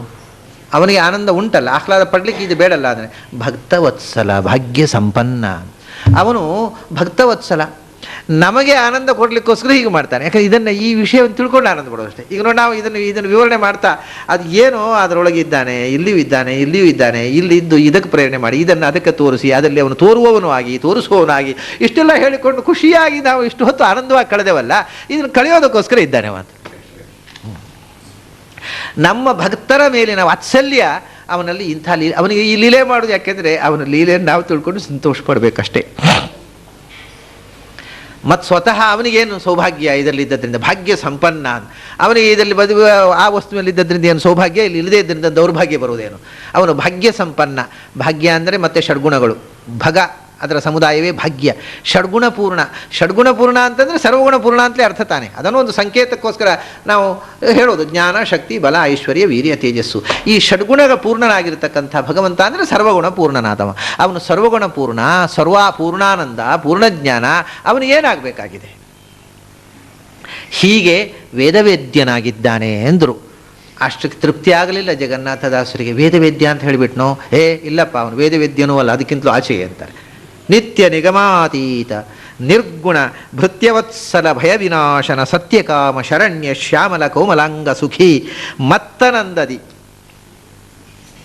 ಮರ್ತ್ಯರ ಒಳಹೊರಗೆತ್ತ ನೋಡಲು ಸುತ್ತು ತಿಪ್ಪನು ಅತ್ಯಧಿಕ ಸಂತೃಪ್ತ ತ್ರಿಜಗದ್ವ್ಯಾಪ್ತ ಪರಮಾಪ್ತ. ಅವನು ವೇದವೇದ್ಯ ಅಂತ ಹೇಳಿದೆ, ಹೌದು ವೇದವೇದ್ಯ ಹೌದು, ಆದರೆ ವೇದವೇದ್ಯ ಅಲ್ಲ ಅಂತಾರೆ. ಅಂದರೆ ಅವನು ಏನಾದ್ರು ತಿಳಿಬೇಕಾಗಿದ್ದರೆ ವೇದದಿಂದಲೇ ತಿಳಿಬೇಕು, ಆದರೆ ಪೂರ್ಣವಾಗಿ ವೇದದಿಂದಲೂ ತಿಳಿಯೋ ಸಾಧ್ಯ ಇಲ್ಲ. ಆದ್ದರಿಂದ ಅವನು ವೇದವೇದ್ಯ, ಆದರೂ ಪೂರ್ಣತೆಯ ವೇದವೇದ್ಯ ಅಲ್ಲ. ನಿತ್ಯ ನಿಗಮಾತೀತ. ನಿತ್ಯ ನಿಗಮ ಅಂತೇನೂ ನಾವು ಮಾಡಬೇಕಾಗಿಲ್ಲ. ನಿಗಮ ಅಂದರೆ ನಿತ್ಯವೇ. ವೇದಗಳು ಅಂತ ಹೇಳಿದ ಮೇಲೆ ಅದು ನಿತ್ಯ ನಿಗಮ ಅಂತ ಪ್ರತ್ಯೇಕ ಹೇಳಬೇಕಾಗಿಲ್ಲ. ಅವನು ನಿತ್ಯವೂ ಈ ಕ್ರಿಯೆಯನ್ನು ಮಾಡ್ತಕ್ಕವ, ನಿತ್ಯ ನಿರಂತರವಾಗಿ ಈ ಲೀಲೆ ಮಾಡ್ತಾ ಇದೆ. ಇದಕ್ಕೊಂದು ವಿಶ್ರಾಂತಿ ಉಂಟೋ? ಇಲ್ಲ. ಹೀಗೆ ವೇದಗಳು ಹೇಳಿದ್ದಾವೆ ಎಷ್ಟು? ನಿಗಮಾತೀತ, ವೇದಗಳಿಗೂ ಕೂಡ ಪೂರ್ಣವಾಗಿ ಗೋಚರನಾಗದವ. ನಿಗಮ ಅಂದರೆ ವೇದಾಭಿಮಾನಿನಿಯಾಗಿರ್ತಕ್ಕಂಥ ರಮೆಗೂ ಗೋಚರನಾಗದವ. ಅವನ ಬಗ್ಗೆ ನಾವು ಏನು ಹೇಳೋದು, ಏನು ತಿಳಿಯೋದು? ನಿತ್ಯ ನಿಗಮಾತೀತ ನಿರ್ಗುಣ. ಅವನು ಯಾವ ಗುಣಗಳೂ ಇಲ್ಲದವ. ಮತ್ತು ಸಮಸ್ತ ಗುಣಪೂರ್ಣ ಜ್ಞಾನಾನಂದಮಯ ಅಂತ ಹೊಗಳೋದು, ಮತ್ತು ನಿರ್ಗುಣ ಅಂತಿರಲ್ಲಪ್ಪ. ಹೌದು, ಗುಣ ಅಂತಂದರೆ ಭಗವಂತನಲ್ಲಿ ಯಾವ ಗುಣ ಇರೋದರಿಂದಲೇ ನಮ್ಮಲ್ಲಿ ದೋಷ ಇರುವುದೋ ಆ ಗುಣ ಇಲ್ಲ ಅಂತ. ಕೆಲವು ಗುಣ ಇರುವುದರಿಂದಲೇ ದೋಷ ಇರೋದು, ಅಂಥ ಗುಣಗಳಿದ್ದಾವೆ. ಆ ಗುಣಗಳು ಇರುವುದರಿಂದಲೇ ನಮ್ಮಲ್ಲಿ ದೋಷ ಇರುವುದು. ಆ ಗುಣಗಳು ಇಲ್ಲದೇ ಇದ್ದರೆ ನಮ್ಮಲ್ಲಿಯೂ ದೋಷ ಇರುವುದು ಸಾಧ್ಯ ಇಲ್ಲ. ಯಾವ ಗುಣಗಳು ನಮ್ಮಲ್ಲಿ ದೋಷಗಳನ್ನು ಬೆಳೆಸ್ತಾವೋ ಅಂಥ ಗುಣಗಳು ಭಗವಂತನಲ್ಲಿಲ್ಲ. ಯಾವುದದು ನಮ್ಮಲ್ಲಿ ದೋಷವನ್ನು ಬೆಳೆಸುವುದು? ನಮ್ಮ ಸತ್ವರಜಸ್ತಮೋ ಗುಣ. ಸತ್ವರಜಸ್ತಮೋ ಗುಣಗಳಿಂದಲೇ ನಮ್ಮ ಎಲ್ಲ ದೋಷಗಳು, ನಮ್ಮ ಸಂಸಾರ ಬಂಧನ, ನಮ್ಮ ದುಃಖ, ನಮ್ಮ ಅಜ್ಞಾನ, ಈ ಎಲ್ಲ ಆವರಣಗಳು ಸತ್ವರಜಸ್ತಮೋ ಗುಣಗಳ ತ್ರಿಗುಣಾತ್ಮಕವಾದ ಪ್ರಕೃತಿಯ ಬಂಧನದಿಂದ ತಾನೇ ನಮ್ಮ ಜೀವನದಲ್ಲಿ ಬಂದಿರುವ ದೋಷಗಳು. ಇದೆಲ್ಲ ಹೋದರೆ ನಿರಂಜನ ಪರಮಂ ಸಾಮ್ಯಮುಪೈತಿ. ನಾವು ಈ ಗುಣಬಂಧನವನ್ನು ಕಳ್ಕೊಂಡಾಗ ನಾವು ನಿರಂಜನರಾಗ್ತೇವೆ. ಭಗವಂತನು ನಿರ್ದೋಷ. ಭಗವಂತನನ್ನು ಸಾಕ್ಷಾತ್ಕಾರ ಪಡೆದಂಥ ಮುಕ್ತರೂ ನಿರ್ದೋಷರಾಗಿ ಬಿಡ್ತಾರೆ. ದೋಷದ ಸ್ಪರ್ಶ ಇಲ್ಲ ಆವಾಗ. ಆದ್ದರಿಂದ ನಮ್ಮಲ್ಲಿ ದೋಷ ಇರಲಿಕ್ಕೆ ಕಾರಣವೇ ಗುಣಗಳಿರೋದು. ಯಾವ ಗುಣಗಳು ದೋಷವನ್ನೇ ಕೊಡ್ತಾವೋ ಅಂಥ ಗುಣಗಳು ಅವನಲ್ಲಿಲ್ಲ ಅಂತ. ಯಾವ ಗುಣವೂ ಇಲ್ಲ ಅಂತಲ್ಲ, ಅವನಿಗೆ ಗುಣ ಇಲ್ಲ. ನಿರ್ಗುಣ ಅಂತಂದರೆ ಅವನಲ್ಲಿ ಸತ್ವರಜಸ್ತಮೋ ಗುಣಗಳಿಲ್ಲ. ಗುಣ ಅಂತಂದರೆ ಒಳ್ಳೆಯ ವಸ್ತು ಅಂತ ಅರ್ಥ ಅಲ್ಲ ಸಂಸ್ಕೃತದಲ್ಲಿ. ನಮ್ಮಲ್ಲಿ ಕನ್ನಡದಲ್ಲಿ ಒಳ್ಳೆಯ ಗುಣವಂತ ಅಂದರೆ ಭಗವಂತ ಗುಣ ಇಲ್ಲ ಅಂತ ಹೇಳಿಬಿಟ್ರು. ನಮಗೆ ಕನ್ನಡ ಭಾಷೆಯಲ್ಲಿ ವೇದ ಅರ್ಥ ಮಾಡಲಿಕ್ಕೆ ಹೋಗಿ ತೊಂದರೆ ಆದಿದ್ದು. ಭಗವಂತನಲ್ಲಿ ಗುಣ ಇಲ್ಲ ಅಂತ ಹೇಳ್ಬಿಟ್ರು. ಗುಣ ಅಂತಂದರೆ ಸಂಸ್ಕೃತದಲ್ಲಿ ಕ್ವಾಲಿಟಿ ಅಂತ ಇಷ್ಟೇ ಅರ್ಥ.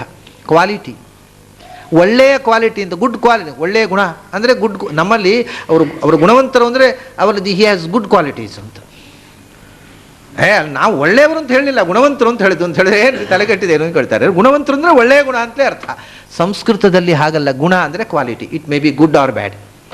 ಭಗವಂತನಲ್ಲಿ ಗುಣ ಇಲ್ಲ ಅಂದರೆ ಬ್ಯಾಡ್ ಕ್ವಾಲಿಟೀಸ್ ಇಲ್ಲ ಅಂತ, ಕ್ವಾಲಿಟೀಸ್ ಇಲ್ಲ ಅಂತ ಹೇಳೋದಲ್ಲ, ಯಾಕಂದರೆ ಕ್ವಾಲಿಟೀಸ್ ಇದೆ ಅಂತ ಹೇಳಿದ್ದೇವಲ್ಲ ಎಷ್ಟವರಿಗೆ. ಹಾಗಾದರೆ ಅವನಲ್ಲಿ ಯಾವ ಗುಣ ಇರುವುದು ದೋಷವೋ ಅಂಥ ಗುಣ ಇಲ್ಲ. ಇದು ಹೇಗೆ ಗೊತ್ತಾಗುತ್ತೆ ಈ ಮಾತು ಅಂದರೆ, ವೇದವೇದ್ಯನು ವೇದದಲ್ಲಿ ಹೇಳಿದ್ದಾರೆ. ಹಾಗೆ ಏನು ಹೇಳಿದ್ದಾರೆ? ಏಕೋ ದೇವ ಸರ್ವಭೂತೇಷು ಗೂಢ ಸರ್ವವ್ಯಾಪಿ ಸರ್ವಭೂತಾಂತರಾತ್ಮ ಲೋಕಾಧ್ಯಕ್ಷ ಸರ್ವಭೂತಾಧಿವಾಸ ಸಾಕ್ಷಿ ಚೇತ ಕೇವಲೋ ನಿರ್ಗುಣಶ್ಚ ಅಂದರು.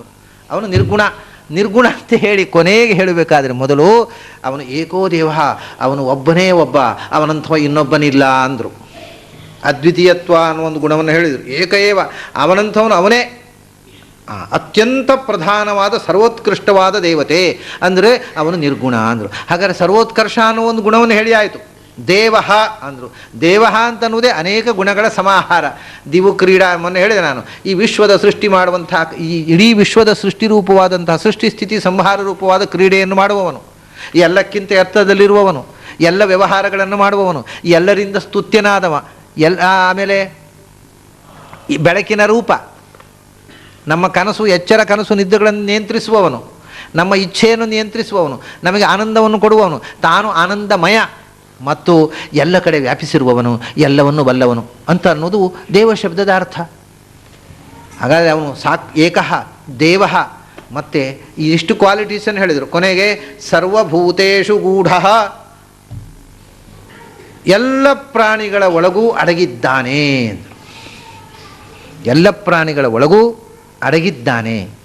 ಅಷ್ಟೇ ಅಲ್ಲ, ಸರ್ವವ್ಯಾಪಿ, ಎಲ್ಲ ಪ್ರಾಣಿಗಳ ಒಳಗೆ ಮಾತ್ರ ತುಂಬಿರುವುದಲ್ಲ, ಅದರ ಹೊರಗೂ ವ್ಯಾಪಿಸಿದ್ದಾನೆ. ಮತ್ತು ಒಳಗೆ ಇರುವುದು ಅಂದರೆ ಎಷ್ಟು ಒಳಗೆ ಅಂದರೆ ಸರ್ವಭೂತ ಅಂತರಾತ್ಮ ಅಂತ. ಒಳಗೆ ದೇಹದ ಒಳಗೆ ಮಾತ್ರ ತುಂಬಿರುವುದಲ್ಲ, ಆ ಆತ್ಮ ಅಂತರಾತ್ಮೇತಿ, ಅವನ ಅಂತರಾತ್ಮನಾಗಿ ಜೀವ ಬಿಂಬಸ್ವರೂಪನಾಗಿ ಜೀವದ ಒಳಗೂ ಇದ್ದಾನೆ. ಹೀಗೆ ಇದ್ದುಕೊಂಡು ಲೋಕಾಧ್ಯಕ್ಷ, ಇಡೀ ಜಗತ್ತಿಗೆ ಅಧ್ಯಕ್ಷನಾಗಿ ಅಂದರೆ ಪ್ರೇಕ್ಷಕನಾಗಿ, ಮೇಲೆ ನಿಂತು ನೋಡುವವನು, ಅಕ್ಷ, ಮೇಲಿನಿಂದ ನಿಂತು ಎಲ್ಲವನ್ನೂ ನೋಡುವವ ಅಂದರೆ. ಆಮೇಲೆ ಸರ್ವಭೂತಾಧಿವಾಸ, ಮೊದಲು ಏನು ಹೇಳಿದರು, ಮೊದಲನೇ ಪೂರ್ವಾರ್ಧದಲ್ಲಿ ಎಲ್ಲ ಭೂತಗಳ ಒಳಗಿರುವವ ಮತ್ತು ಎಲ್ಲ ಭೂತಗಳು ಇವನೊಳಗಿವೆ ಅಂದರು. ಸರ್ವಭೂತಗಳಿಗೆ ಇವನ ಅಧಿವಾಸ, ಇವನು ಎಲ್ಲ ಭೂತಗಳಲ್ಲಿದ್ದಾನೆ, ಎಲ್ಲ ಭೂತಗಳು ಇವನಲ್ಲಿವೆ. ಮತ್ತು ಇವನು ಸಾಕ್ಷಿ, ಪ್ರತಿಯೊಂದನ್ನು ಪ್ರತಿಯೊಂದು ಘಟನೆಯನ್ನು ಕಣ್ಣಾರೆ ನೋಡಿ ಸಾಕ್ಷಿ ಪುರುಷನಾಗಿ ನಿಂತಿದ್ದಾನೆ. ಚೇತನ ಸ್ವರೂಪನಾಗಿದ್ದಾನೆ, ಜ್ಞಾನ ಸ್ವರೂಪನಾಗಿದ್ದಾನೆ. ಕೇವಲ ಇಂಥವನು ಇವನೊಬ್ಬನೇ, ಇನ್ನೊಬ್ಬ ಇಲ್ಲ. ಮತ್ತು ಕೇವಲ ಅಂದರೆ ಕೇವಲ ಚೇತ, ಅಜ್ಞಾನ ದುಃಖ ಅನಾನಂದದ ಸ್ಪರ್ಶವೇ ಇಲ್ಲದವನು. ಆದ್ದರಿಂದ ಇಷ್ಟೆಲ್ಲ ಹೇಳಿ ಎಷ್ಟು ಗುಣಗಳು ಹೇಳಿದರು. ಇಷ್ಟೆಲ್ಲ ಗುಣಗಳಿರ್ತಕ್ಕ ಭಗವಂತ ನಿರ್ಗುಣನೂ ಆಗಿದ್ದಾನೆ, ನಿರ್ಗುಣಶ್ಚ. ಹಾಗಾದರೆ ಏನಿದು, ಇಷ್ಟು ಗುಣಗಳಿರುವ ಭಗವಂತ ನಿರ್ಗುಣನೂ ಆಗಿದ್ದಾನೆ. ಅವನು ನಿರ್ಗುಣನಾಗದೇ ಇರ್ತಿದ್ದರೆ ಇಷ್ಟು ಗುಣಗಳು ಇರ್ತಿರಲಿಲ್ಲ ಅವನಲ್ಲಿ. ಏಕೆಂದರೆ ಅವನು ಗುಣಗಳಲ್ಲಿ ಅವನು ಒಂದು ಗುಣ ಏನು, ಕೇವಲ ನಿರ್ದೋಷತ್ವ ಅನ್ನೋದು ಒಂದು ಗುಣ. ಕೇವಲ ಅಂದರೆ ಯಾವ ದೋಷದ ಸ್ಪರ್ಶವೂ ಇರದೇ ಇರತಕ್ಕವ ಅಂತ, ಶುದ್ಧ ಅಂತ. ಅವನು ಯಾವ ದೋಷದ ಸ್ಪರ್ಶವೂ ಇಲ್ಲ, ಯಾಕೆಂದರೆ ಅವನು ನಿರ್ಗುಣನಾದ್ದರಿಂದ. ದೋಷದ ಸ್ಪರ್ಶ ಬರುವುದೇ ಸತ್ವರಜಸ್ತಮೋ ಗುಣಗಳ ಸ್ಪರ್ಶದಿಂದ. ಹಾಗಾಗಿ ನಿರ್ಗುಣ ಅನ್ನುವ ಮಾತು ಶ್ರುತಿ ತಾನು ತನಗೆ ವಿರುದ್ಧವಾಗಿ ಹೇಳುವ ಸ್ವಭಾವದ್ದು ಅಲ್ಲದೇ ಇದ್ದರೆ ಅವನಲ್ಲಿ ಯಾವ ಗುಣವೂ ಇಲ್ಲ ಅಂತ ಅರ್ಥ ಆಗುವುದು ಸಾಧ್ಯ ಇಲ್ಲ. ಎಲ್ಲ ಗುಣಗಳನ್ನು ಹೇಳಿ ಆದ್ದರಿಂದ ಅಂಥ ಭಗವಂತ ನಿರ್ಗುಣ ಅಂತ ಹೇಳ್ತಾರೆ. ಅದು ಯಾಕೆ ಕೊನೆಗೆ ಹೇಳಿದರು ಅಂದರೆ, ಅವನು ಎಲ್ಲ ಜಗತ್ತಿನ ಒಳಗೂ ಇದ್ದಾನೆ. ಎಲ್ಲ ಜಗತ್ತಿನ ಒಳಗಷ್ಟೇ ಎಲ್ಲ ಜೀವರ ಒಳಗೂ ಇದ್ದಾನೆ. ಅಷ್ಟೆಲ್ಲ ಜಗತ್ತು ಇವನ ಒಳಗಿದೆ. ಅಂದರೆ ಜಗತ್ತು ಭಗವಂತ ಹೆಣೆದುಕೊಂಡಾಗ ಅವನೊಳಗೆ ಇದು, ಇವನೊಳಗೆ ಅದು, ಹೀಗೆ ಹೆಣೆದುಕೊಂಡಿರುವಾಗ ಹಾಗಾದರೆ ಜಗತ್ತಿನ ಸತ್ವರಜಸ್ತಮೋ ಗುಣಗಳ ಲೇಪ ಅವನಿಗೆ ಆಗೋದಿಲ್ಲೇನು? ಇಷ್ಟು ಹೆಣೆದುಕೊಂಡಿದ್ದಾನೆ. ಜಗತ್ತಿನಂದರೆ ಸತ್ವರಜಸ್ತಮೋ ಗುಣಗಳಂತ ಒಂದು ಪ್ರಕೃತಿಯ ವಿಕಾರ ಇದು. ಈ ಜಗತ್ತಿನೊಳಗೆ ಇಷ್ಟು ಹೆಣೆದುಕೊಂಡಿರುವವನಿಗೆ ಸತ್ವರಜಸ್ತಮೋ ಗುಣಗಳ ಸ್ಪರ್ಶ ಆಗುವುದಿಲ್ಲೇನು ಅಂದರೆ, ಇಲ್ಲಪ್ಪ, ಅವನು ಇದ್ದಾನೆ. ಆದರೆ ಈ ಸತ್ವರಜಸ್ತಮೋ ಗುಣಗಳಿಂದ ನಿರ್ಮಿತವಾದ ಪ್ರಪಂಚದ ಒಳಗೆ ಹೊರಗೆ ತುಂಬಿದ್ದಾನೆ. ಆದರೆ ಆ ಗುಣಗಳ ಸ್ಪರ್ಶವೇ ಆಗುವುದಿಲ್ಲ ಅವನಿಗೆ. ಅಲ್ಲಿ ಹೇಳಬೇಕಾದ ಮಾತು ಅದು ಹೊರತು ಯಾವ ಗುಣ ಇಲ್ಲ ಅನ್ನೋ ಪ್ರಸಕ್ತಿ ಏನು ಬಂತು? ಅದಕ್ಕೆ ಆದ್ದರಿಂದ ಅವನು ವೇದವೇದ್ಯನು. ಏನು ಅಂತ? ವೇದವೇದ್ಯನು ನಿರ್ಗುಣ ಅಂತ ವೇದವೇದ್ಯ, ಯಾವ ದುರ್ಗುಣಗಳೂ ಇಲ್ಲ ಅಂತ ಅರ್ಥ. ದೋಷಗಳು ಇಲ್ಲದವ, ದೋಷಕ್ಕೆ ಕಾರಣವಾಗಿರತಕ್ಕಂಥ ಸತ್ವರಜಸ್ತಮೋ ಗುಣಗಳು ಇಲ್ಲದವ. ಭೃತ್ಯವತ್ಸಲ, ಭಯ ವಿನಾಶನ. ಹಿಂದೆ ಭಕ್ತವತ್ಸಲ ಅಂತ ಹೇಳಿದ್ರು, ಇಲ್ಲಿ ಭೃತ್ಯವತ್ಸಲ ಅಂದರು. ಭಕ್ತನೇ ಭೃತ್ಯ, ಭೃತ್ಯನೇ ಭಕ್ತ. ಭಕ್ತನಾದವ ಭೃತ್ಯನಾಗಿರ್ತಾನೆ. ಭೃತ್ಯನಲ್ಲದೆ ನಾನು ನಿನ್ನ ಭಕ್ತ, ಆದ್ದರಿಂದ ನಿನ್ನ ಮೇಲೆ ಸವಾರಿ ಮಾಡ್ತೇನೆ ಅಂತ ಹೇಳ್ತಾನೆ. ನಾವು ಅಂದರೆ ಭೃತ್ಯವತ್ಸಲ ಅಂತಂದರೆ ಭೃತ್ಯನಾಗಿಯೂ ಅವನು ವತ್ಸಲನಾಗಿರ್ತಾನೆ. ಯಾಕೆಂದರೆ ನೋಡಿ, ಹೂವು ತರುವರ ಮನೆಗೆ ಹುಲ್ಲ ತರುವ ಅಂತ. ಅವನಿಗೆ ಒಂದು ಹೂ ಕೊಟ್ಟು, ಒಂದು ಒಳ್ಳೆಯ ಹೂವನ್ನು ದೇವರಿಗೆ ಪುಷ್ಪಂ ಸಮರ್ಪಯಾಮಿ ಅಂದರೆ ನಮ್ಮನೆ ಹುಲ್ಲು ಹೊರುವ ಕೆಲಸ ಮಾಡ್ತಾನೆ ಅಂತ. ಅವನು ಎಷ್ಟು ಭೃತ್ಯವತ್ಸಲ ಅಂದ್ರೇನು, ಅವನು ಎಷ್ಟು ವತ್ಸಲ ಅಂದರೆ ಭೃತ್ಯನಾಗಿ ಇವನನ್ನು ಸೇವೆ ಮಾಡುವಷ್ಟು ಪ್ರೀತಿ ಭಕ್ತನ ಮೇಲೆ. ಭೃತ್ಯ ಅರ್ಜುನನಿಗೆ ಬೋವಿಯಾಗಿ ಗಾಡಿ ಹೊಡೆದ. ಅರ್ಜುನಿಗೆ ಒಂದು ರೀತಿಯಿಂದ ಅವನು ರಥದಲ್ಲಿ ಕೂತ್ಕೊಂಡ ರಥಿಕರಿಗೆ ಗಾಡಿ ಹೊಡೆಯುವವನು ಅಂದರೆ ಭೃತ್ಯನೇ ಅಲ್ವಾ. ಇವು ಕೃಷ್ಣ ಆದ್ದರಿಂದ ಭೃತ್ಯ ಅಲ್ಲ ಅಂತೇವೆ ನಾವು. ಬೇರೆ ಯಾರಾದರೂ ಗಾಡಿ ಹೊಡೆದ್ರೆ ಗಾಡಿ ಹೊಡೆಯೋರು ಭೃತ್ಯರೇ. ಗಾಡಿ ಹೊಡೆದು ಯಾರು ಜಸ್ಟ್ ಲೈಕ್ ಡ್ರೈವರ್ಸ್. ಮತ್ತು ನನ್ನ ಡ್ರೈವರ್ ನಾನು ಹೇಳಿದ ಕಳೆದಿದ್ರೆ ಏನು ಅಂತ ಅಂತೇವೆ ನಾವು. ಮತ್ತು ಅವ್ರು ನಮ್ಮ ಭೃತ್ಯರೇ, ದೇ ಆರ್ ಅವರ್ ಸರ್ವೆಂಟ್ಸ್. ನಾವು ಸಂಬಳ ಕೊಟ್ಟು ನಾವು ಕೆಲಸಕ್ಕೆ ಇಟ್ಟುಕೊಂಡ ಡ್ರೈವರ್ ಅವ. ಆದರೆ ಕೃಷ್ಣ ಒಬ್ಬ ಡ್ರೈವರ್ ಮಾಡೋ ಕೆಲಸವನ್ನು ಮಾಡಿದ, ಗಾಡಿ ಹೊಡೆಯೋ ಕೆಲಸವನ್ನು ಮಾಡಿದ. ಭೃತ್ಯನಂತೆ ಪ್ರೀತಿಯಿಂದ ಅವನ ಜೊತೆಗೆ ನಿಂತುಬಿಟ್ಟ. ಭಕ್ತನ ಭೃತ್ಯನಾಗುವುದರಲ್ಲಿ ಸಂತೋಷ ಪಡ್ತಾನೆ ಭಗವಂತ. ಭೃತ್ಯವತ್ಸಲ. ಭಕ್ತ ಅಂತಂದರೆ ಅವನಿಗೋಸ್ಕರ ಏನನ್ನೂ ಮಾಡ್ತಾನೆ ಭಗವಂತ ಅನ್ನೋದಕ್ಕೋಸ್ಕರ ಭಕ್ತವತ್ಸಲ ಅನ್ನೋದನ್ನು ಮತ್ತೊಮ್ಮೆ ಭೃತ್ಯವತ್ಸಲ ಅಂತ. ಭಯ ವಿನಾಶನ. ಇಷ್ಟೆಲ್ಲ ಲೀಲೆಗಳನ್ನು ಮಾಡಿ ಕಂಡು ಕಾಣದಂತೆ ಎಲ್ಲದರೊಳಗಿದ್ದು ಎಲ್ಲದರೊಳಗೂ ಎಲ್ಲವನ್ನೂ ಪ್ರೇರಣೆ ಮಾಡಿ ತಾನೇ ಪ್ರೇರಿಯನೂ ಆಗಿ ತಾನೇ ಪ್ರೇರಕನೂ ಆಗಿ ತಾನೇ ಗ್ರಾಹ್ಯನೂ ಆಗಿ ತಾನೇ ಗ್ರಾಹಕನೂ ಆಗಿ ಏನು ಮಾಡ್ತಾನೆ ಅವನು ಕೊನೆಗೆ ಇದನ್ನೆಲ್ಲ ತಿಳ್ಕೊಂಡು ನಮಗೇನಾಗಬೇಕಾಗಿದೆ? ಭಯ ವಿನಾಶನ. ಭಯ ಅಂದರೆ ಸಂಸಾರ. ಸಂಸಾರ ಅನ್ನೋದು ಭಯದ ಸರಮಾಲೆ. ಒಂದಲ್ಲ ಒಂದು ಭಯ. ಒಂದು ಭಯ ಪರಿಹಾರ ಆದರೆ ಇನ್ನೊಂದು ಭಯ. ಒಂದು ಪ್ರಾಬ್ಲಮ್ ಪರಿಹಾರ ಆದರೆ ಒಂದು ಪ್ರಾಬ್ಲಮ್ ಸಾಲ್ವ್ ಆಗೋದು ಅಂತಂದರೆ ಇನ್ನೊಂದು ಪ್ರಾಬ್ಲಮ್ ಶುರು ಆಗೋದು ಅಂತ ಅರ್ಥ. ಒಂದು ಸೊಲ್ಯೂಷನ್ ಅನ್ನೋದು ಒಂದು ಪ್ರಾಬ್ಲಮ್ನ ಸೊಲ್ಯೂಷನ್ನಲ್ಲಿ ಇನ್ನೊಂದು ಪ್ರಾಬ್ಲಮ್ನ ಮೊಟ್ಟೆ. ಅದು ಹೊಡೆದಾಗ ಅದು ಸೊಲ್ಯೂಷನ್, ಅದು ಒಡೆಯಿತು, ಇನ್ನೊಂದು ಮೊಟ್ಟೆ. ಹೀಗೆ ಇದು ಪ್ರಾಬ್ಲಮ್ಸ್ಗಳ ಮತ್ತು ಭಯದ ಸರಮಾಲೆ ಬದುಕು ಅಂತದ್ದು. ಭಯ ಮುಗಿಯಿತು ಅಂತಿಲ್ಲ, ಒಂದು ಭಯ ಬಂತು, ಅದು ಪರಿಹಾರ ಆಯಿತು ಅಂದರೆ ಭಯ ಪರಿಹಾರ ಆಗಲಿಲ್ಲ, ಇನ್ನೊಂದು ಭಯ ಉಂಟು. ಸುಖಸ್ಯಾನಂತರಂ ದುಃಖಂ ದುಃಖಸ್ಯಾನಂತರಂ ಸುಖಂ ಚಕ್ರವತ್ತು ಪರಿವರ್ತಂತೆ ದುಃಖಾನಿಚ ಸುಖಾನಿಚ ಅಂತ. ಆದ್ದರಿಂದ ಒಂದು ಸುಖ ಬಂತು ಅಂತಂದರೆ ಸುಖ ಬಂತು ಅಂತ ಖುಷಿ ಪಡಬೇಡ. ಯಾಕೆಂದರೆ ಸುಖ ಬಂತು ಅಂದರೆ ವಾಟ್ ಈಸ್ ನೆಕ್ಸ್ಟ್ ಚೇಂಜ್, ಮುಂದೆ ದುಃಖ ಬರ್ತದೆ ಅಂತ ಅರ್ಥ. ದುಃಖ ಬಂತು ಅಂತಂದರೆ ತಲೆ ಕೆಡಿಸ್ಕೊಳ್ಬೇಡ, ನೆಕ್ಸ್ಟ್ ಚೇಂಜ್ ಏನು? ಸುಖ ಆದಮೇಲೆ ದುಃಖ ಬರಬೇಕು, ದುಃಖ ಆದಮೇಲೆ ಸುಖ ಬರಬೇಕು. ಆದ್ದರಿಂದ ದುಃಖ ಬಂತು ಅಂದರೆ ಒಂಥರ ಖುಷಿ, ಯಾಕಂದರೆ ಇನ್ನೂ ಸುಖ ಬರುತ್ತೆ ರೀ. ಸುಖ ಬಂದರೆ ಒಂಥರ ತಲೆಬಿಸಿ, ನೆಕ್ಸ್ಟ್ ಏನು ದುಃಖ ಬರುತ್ತೋ ಗೊತ್ತಿಲ್ಲ. ಇದು ಈ ಎಚ್ಚರ ಅಂದರೆ ಅವರು ಹೇಳೋದು, ಸುಖ ಬಂದಾಗ ಮುಂದೆ ದುಃಖ ಬರುವ ಸಾಧ್ಯತೆಯ ಎಚ್ಚರವನ್ನು ಮರೆತು ಸುಖಿಸಬೇಡ.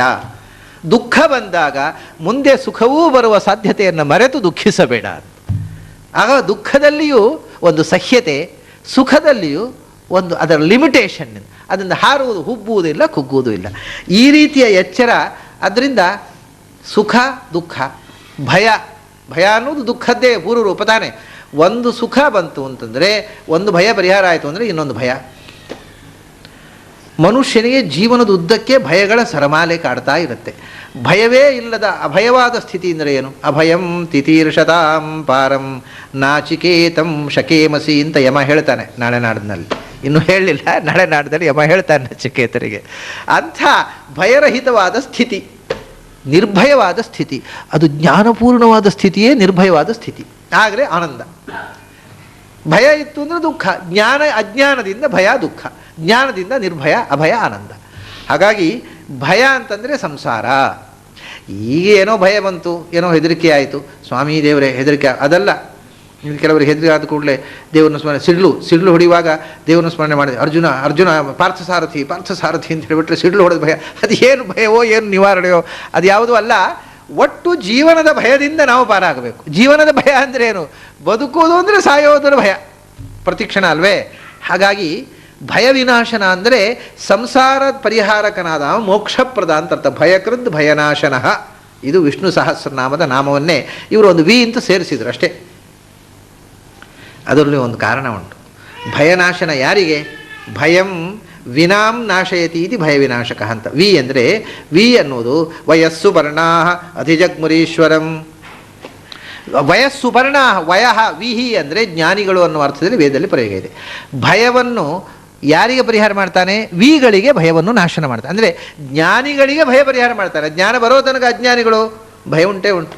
ಯಾರಿಗೂ ಭಯ ಇಲ್ಲದೆ ಆ ಭಯವನ್ನು ಕೊಡೋದೇ ಇಲ್ಲ. ಮೊದಲು ಹೆದರಿಸಿಯೇ ಆಮೇಲೆ ಧೈರ್ಯ ಕೊಡೋದು.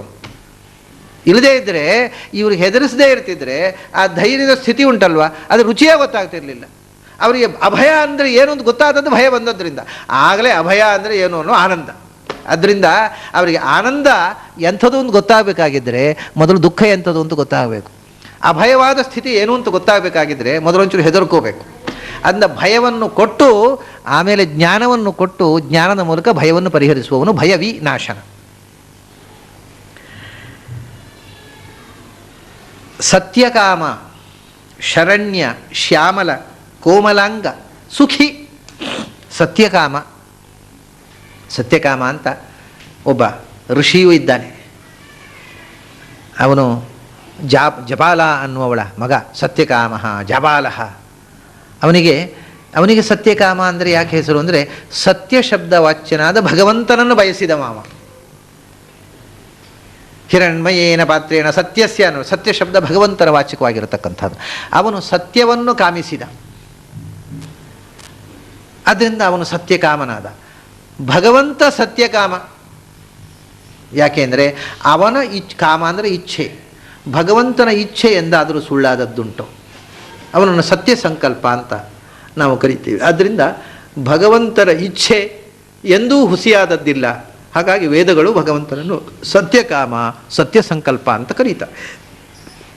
ಅದಕ್ಕೋಸ್ಕರವೇ ಮುಕ್ತಿಯನ್ನು ಐದುವ ಜೀವ, ಮುಕ್ತಿಯೋಗ್ಯನಾದ ಅಪರೋಕ್ಷ ಜ್ಞಾನಿ ಭಗವಂತನ ಹತ್ರ ಏನು ಪ್ರಾರ್ಥನೆ ಮಾಡ್ತಾನೆ ಅಂದರೆ ಕಾಮೇನ ಮೇ ಕಾಮ ಆಗಾತ್ ಹೃದಯ ಮೃತ್ಯೋ. ಕಾಮೇನ ಮೇ ಕಾಮ ಆಗಾತ್, ಭಗವಂತನ ಇಚ್ಛೆಗೆ ಅನುಗುಣವಾದ ಇಚ್ಛೆ ನನ್ನದಾಗಲಿ. ಯಾಕೆಂದರೆ ಹಾಗಾದರೆ ಅದು ಹುಸಿ ಆಗುವುದೇ ಇಲ್ಲ. ಭಗವಂತನ ಇಚ್ಛೆ ಹುಸಿ ಆಗುವುದಿಲ್ಲ, ನನ್ನ ಇಚ್ಛೆ ಭಗವಂತನ ಇಚ್ಛೆಗೆ ಅನುಗುಣವಾಗಿರಲಿ, ನನಗೆ ಹುಸಿ ಆಗುವುದಿಲ್ಲ. ನಾನು ಸತ್ಯಕಾಮನ ಆಗಬೇಕು. ಹಾಗಾದ್ರೆ ಏನು ಮಾಡಬೇಕು? ಭಗವಂತನ ಇಚ್ಛೆಗೆ ನನ್ನ ಇಚ್ಛೆಯನ್ನು ನಾನು ಟ್ಯೂನ್ ಮಾಡಬೇಕು. ಭಗವಂತನ ಸಂಕಲ್ಪಕ್ಕೆ ಅನುಗುಣವಾದ ಇಚ್ಛೆ ನನ್ನದಾಗಲಿ. ಹಾಗೆ ಇಚ್ಛೆ ಮಾಡುವುದು ಅಂತ ಮಾಡಲಿಕ್ಕೂ ಇವನಿಗೆ ಸ್ವಾತಂತ್ರ್ಯ ಇಲ್ಲ. ಅದಕ್ಕೆ ಅಂಥ ಇಚ್ಛೆಯನ್ನು ಅವನು ಕೊಡಲಿ ಅಂತ. ಸತ್ಯಕಾಮ ಶರಣ್ಯ, ಅದಕ್ಕೋಸ್ಕರ ನಮ್ಮ ಕಾಮನೆಯೂ ಸತ್ಯ ಆಗಬೇಕು. ಅದಕ್ಕೋಸ್ಕರ ನಾವು ಸತ್ಯಕಾಮರಾಗಬೇಕು. ಮೊದಲು ಸತ್ಯನಾಮಕನಾದ ಭಗವಂತನನ್ನು ಇಚ್ಛಿಸಬೇಕು. ಆಮೇಲೆ ಭಗವಂತನ ಇಚ್ಛೆಯು ನಮ್ಮ ಇಚ್ಛೆಯು ಒಂದೇ ಆಗಿ ನಾವು ಸತ್ಯರಾಗಬೇಕು, ಸತ್ಯಕಾಮರಾಗಬೇಕು. ಅದಕ್ಕೋಸ್ಕರ ಭಗವಂತನಿಗೆ ಶರಣಾಗಬೇಕು. ಅವನು ಶರಣಾದರೆ ಶರಣರನ್ನು ಶರಣ ಆದವರನ್ನು ಉದ್ಧಾರ ಮಾಡ್ತಕ್ಕವ. ಅದರಿಂದ ಅವನು ಶರಣಾಗತ ವತ್ಸಲ, ಭೃತ್ಯವತ್ಸಲ, ಭಕ್ತವತ್ಸಲ, ಶರಣಾಗತ ವತ್ಸಲ. ಆದ್ದರಿಂದ ಶರಣ್ಯ ಅವನು. ಹೀಗೆ ಶರಣಾದಾಗ ಭಗವಂತ ಹೃದಯದಲ್ಲಿ ಗೋಚರನಾಗುತ್ತಾನೆ. ನಾವು ಮೊದಲು ಭಗವಂತನಿಗೆ ಶರಣಾಗಬೇಕು. ನಿನ್ನ ರೂಪ ನನಗೆ ಕಾಣಬೇಕಯ್ಯ, ಒಮ್ಮೆ ತೋರಿಸು ಅಂತ ಕಳಕಳಿಯಿಂದ ಕೇಳಿಕೊಂಡ್ರೆ ಕಾಣಿಸಿಕೊಳ್ತಾನೆ. ಹೃದಯದಲ್ಲಿ ಭಗವಂತ ಕಾಣಿಸಿಕೊಳ್ತಾನೆ. ಅದನ್ನು ಹೇಳಿದ್ರು ಶ್ಯಾಮಲ. ಶ್ಯಾಮೋ ಹೃದಯ ಸ್ಥಿತೋ ವಿಷ್ಣು ಹಿಂದೆ ಬಂದಿದೆ. ನಮ್ಮ ಹೃದಯದಲ್ಲಿ ಆಗತಕ್ಕ ಭಗವಂತನ ರೂಪದರ್ಶನ ನೀಲವರ್ಣದ ಭಗವಂತನ ರೂಪದರ್ಶನ ಆಗತ್ತೆ. ಬರೇ ನೀಲವರ್ಣ ಅಷ್ಟೇ ಅಲ್ಲ, ಕೋಮಲಾಂಗ, ಅತ್ಯಂತ ಸುಂದರವಾದಂತಹ ರೂಪ ಅದು. ನೀಲವರ್ಣ ಅಂತ ಹೇಳಿದುಕೊಳ್ಳೆ ಹೌದಾ ದೇವರು ಕಪ್ಪ, ಹಾಗಾದ್ರೆ ಅಷ್ಟು ಚಂದ ಅಲ್ಲ, ಬೆಳ್ಳಗೆ ಇಲ್ಲ ಅಂತ ತಿಳ್ಕೋಬೇಡಿ. ಕಪ್ಪು ಬಿಳಿಯ ಸೌಂದರ್ಯದ ಪ್ರಜ್ಞೆಯೇ ಇಲ್ಲದ ಜನ ಮಾಡತಕ್ಕಂಥ ಮಾತದು. ಅವನು ಕೋಮಲಾಂಗ ಅಂತ. ಕೋಮಲ ಅಂದರೆ ಮೃದುವಾದ ಮೈ ಅಂತ ಅರ್ಥ ಅಲ್ಲ, ಕೋಮಲ ಅಂದರೆ ಸುಂದರ ಅಂತ ಅರ್ಥ. ಅತ್ಯಂತ ಸುಂದರವಾದ ಕಲ್ಯಾಣತಮವಾದ ರೂಪ. ಅಂದರೆ ಪ್ರಾಯ ಒಬ್ಬ ಮನುಷ್ಯ ಕಾಣಬಹುದಾದ ಸೌಂದರ್ಯಗಳ ಪರಾಕಾಷ್ಠೆ ಅಂದರೆ ಏನು? ಆ ಸೌಂದರ್ಯದ ಇದು ಅಷ್ಟು ಸುಲಭವಾಗಿ ಸಾಧ್ಯವಾಗುವುದಿಲ್ಲ. ಯಾಕೆಂದರೆ ಸಾಮಾನ್ಯ ಮೆಡಿಟೇಷನ್ ಮಾಡುವಾಗ ಆಗತಕ್ಕಂಥ ಸಮಸ್ಯೆ ಇದು. ಧ್ಯಾನ ಮಾಡುವವರಿಗೆ ನಾನು ಆಗ ಹೇಳಿದೆ, ಮನಸ್ಸು ಏನನ್ನು ಯೋಚನೆ ಮಾಡ್ತದೆ? ಕನಸಿನಲ್ಲೇ ಆಗಲಿ ಧ್ಯಾನದಲ್ಲೇ ಆಗಲಿ ಮನಸ್ಸು ಯೋಚನೆ ಮಾಡೋದು ಏನನ್ನು? ಹೊರಗಿನಿಂದ ನಾವು ಏನನ್ನು ಕಂಡೆವೋ ಅದೇ ಮನಸ್ಸಿಗೆ ಆಹಾರ. ಅದನ್ನೇ ಯೋಚನೆ ಮಾಡೋದು. ಅದು ಎಚ್ಚರದಲ್ಲಿ ಯೋಚನೆ ಮಾಡೋದನ್ನೇ, ಕನಸಲ್ಲಿ ಯೋಚನೆ ಮಾಡೋದನ್ನೇ, ಧ್ಯಾನದಲ್ಲಿಯೂ ಅದನ್ನೇ ಯೋಚನೆ ಮಾಡೋದು. ಆದ್ದರಿಂದ ನಮಗೆ ಭಗವಂತನನ್ನು ಕಾಣಬೇಕು ಅಂತ ಆಸೆ ಇದೆ. ಕಣ್ಣು ಮುಚ್ಚಿದರೆ ಕಾಣುವುದು ಏನು? ನಾವು ಹೊರಗೆ ಕಂಡಂತಹ ರೂಪದ್ದೇ ಥರದ ಒಂದು ರೂಪ ಕಾಣುತ್ತೆ ಒಳಗೆ ಅಷ್ಟೇ. ದೇವರು ಅಂತ ಕಾಣುವುದು ದೇವರು ಚಂದ ಇದ್ದಾನೆ. ಹಾಗ ನಾನು ಹೊರಗಿನಿಂದ ಕಂಡದ್ದರಲ್ಲಿ ಹೆಚ್ಚು ಚಂದದ ಮೋರೆ ಯಾವುದು? ಅದೇ ಕಾಣುವುದು ಕಡೆಗೆ. ನಾನು ಹೊರಗಿನಿಂದ ಕಂಡ ಮೋರೆಗಳಲ್ಲಿ ಹೆಚ್ಚು ಸುಂದರವಾದ ನನಗೆ ಯಾವುದು ಇಂಪ್ರೆಸ್ ಆಯಿತು ಅದನ್ನು ಕಾಣ್ತೇನೆ ಅಷ್ಟೇ. ಅದಲ್ಲ ಅದಕ್ಕಿಂತಲೂ ಚಂದ ಅಂದರು. ನೀನು ಹೊರಗಿನಿಂದ ಎಷ್ಟು ಚಂದದ ಆಕಾರವನ್ನು ನೋಡಬಲ್ಲೆ ಹೊರಗಣ್ಣು, ಅದಕ್ಕಿಂತಲೂ ಸುಂದರವಾದ ರೂಪ ನಿನ್ನ ಒಳಗಣ್ಣು ಕಾಣಬಲ್ಲುದು. ಅದಕ್ಕೋಸ್ಕರ ಅದು ಪೂರ್ತಿ ಹೊರಗಿನ ಸಂಸ್ಕಾರಗಳನ್ನು ಬ್ಲಾಕ್ ಮಾಡಿಬಿಡಬೇಕು. ಈ ಹೊರಗಿನ ರೂಪದ ನೆನಪನ್ನು ಮರೆತು ಒಳಗಿನ ರೂಪದಲ್ಲಿ ಮಗ್ನನಾಗು. ಆಗ ಮಾತ್ರವೇ ಆ ಕೋಮಲಾಂಗ ನಾವು ಚಂದ ಅಂತನ್ನುವ ಕಲ್ಪನೆಯೇ ಅರ್ಥ ಇಲ್ಲದಷ್ಟು ಚಂದದ ಒಂದು ಸಾಕ್ಷಾತ್ ಮನ್ಮಥನೂ ನಾಚುವಂತಹ ಸೌಂದರ್ಯದ ಒಂದು ರೂಪ ನಿನಗೆ ಒಳಗಣ್ಣಿಗೆ ಕಾಣುತ್ತೆ. ಅದನ್ನು ಕಾಣಬೇಕಾಗಿದೆ. ಹೊಳಗಿನ ಸೌಂದರ್ಯ ಪ್ರಜ್ಞೆಯನ್ನು ಪೂರ್ತಿ ಮರೆಯಬೇಕಾಗಿದ್ದರೆ ಅದೇ ಕಾಣೋದು. ನಾನು ಯಾವಾಗಲೂ ಹೇಳ್ತೇನೆ, ನಮಗೆ ದೇವರು ಅಂದರೆ ಎಲ್ಲೋ ರಾಮ, ಚೋಪ್ರಾನ ರಾಮಾಯಣದಲ್ಲಿ, ಚೋಪ್ರಾನೋ ರಮಾನಂದ ಸಾಗರನ ರಾಮಾಯಣದಲ್ಲಿ ರಾಮ ಪಾತ್ರ ಹಾಕಿದವನೇ ಕಣ್ಣು ಮುಚ್ಚಿದ್ರು ಕಾಣೋದು. ಇನ್ನೇನು ಕಾಣೋದು? ದೇವರಲ್ಲಿ ಕಾಣ್ತಾನೆ. ಚೋಪ್ರಾನ ಮಹಾಭಾರತದ ಕೃಷ್ಣನೇ ಕಣ್ಣು ಮುಚ್ಚಿದ್ರು ಕಂಡ್ರೆ ಅದು ಏನು ಧ್ಯಾನ ಅದು? ಆದರೆ ಅಲ್ಲಪ್ಪ, ಇವ್ರೇನು ಚಂದ, ಇದಕ್ಕಿಂತ ಚಂದ ಇದ್ದಾನೆ ಮಾತು ಹೇಳು ಮನಸ್ಸು, ಇದು ಚಂದ ಅಲ್ಲ, ಇದಕ್ಕಿಂತ ಚಂದ. ಅದನ್ನು ಕಾಣುವಂಥ ಮನಸ್ಸಿಗೆ ಹೇಳ್ತಾ ಆ ಅತಿಶಯವಾದ ಸುಂದರ ರೂಪ ಅದು ಗೋಚರವಾಗಬೇಕು. ಅದಕ್ಕೆ ಶ್ಯಾಮಲ ಕೋಮಲಾಂಗ ಸುಖಿ. ಅವನು ಕೋಮಲಾಂಗ ಅಂತಂದರೆ ಹಾಗಾದರೆ ಅವನು ನಮ್ಮ ಹಾಗೆ ಪಂಚಭೂತಿವಾಗಿರತಕ್ಕಂಥ ನವರಾದ ದೇಹ ಅಲ್ಲಪ್ಪ. ಅದು ಪಂಚಭೌತಿಕವಾದ ನವರಾದ ಸೌಂದರ್ಯ ಅಲ್ಲ, ಮತ್ತು ಅದು ಆನಂದಮಯವಾದ ಸೌಂದರ್ಯ. ಯಾಕಂದರೆ ಅದು ಆನಂದಮಯವಾದ ದೇಹ. ಇಂಥ ಭಗವಂತ ಜ್ಞಾನಾನಂದಮಯ ಪಂಚಭೌತಿಕ ದೇಹ, ಅದರ ಬಂಧನ ಇಲ್ಲದ ಸುಂದರಕ್ಕೂ ಸುಂದರನಾದ ಕಲ್ಯಾಣತಮನಾದ ಲೋಕೋತ್ತರ 32 ಲಕ್ಷಣಗಳಿಂದ ಕೂಡಿರತಕ್ಕ ಅತಿ ಸುಂದರವಾಗಿರತಕ್ಕಂಥ ಆ ಭಗವಂತನ ರೂಪ ಇದ್ದೂ ಕೂಡ ಮತ್ತನಂದದಿ ಮರ್ತ್ಯರ ಒಳ ಹೊರಗೆ ಎತ್ತ ನೋಡಲು ಸುತ್ತು ತಿಪ್ಪನು. ಅಂದರೆ ಇದು ಒಂಥರದ ವಿನೋದ ಇದೆ. ಮತ್ತ ಅಂತಂದರೆ ಸಂಸ್ಕೃತದಲ್ಲಿ ನಾನು ಆಗ ಹೇಳಿದ ಹಾಗೆ ಸಂತೋಷ ಮಿತಿಮೀರಿದವನು. ಮತ್ತ ಅಂದರೆ ಹುಚ್ಚ ಅಂತ ಅರ್ಥ ಅಲ್ಲ.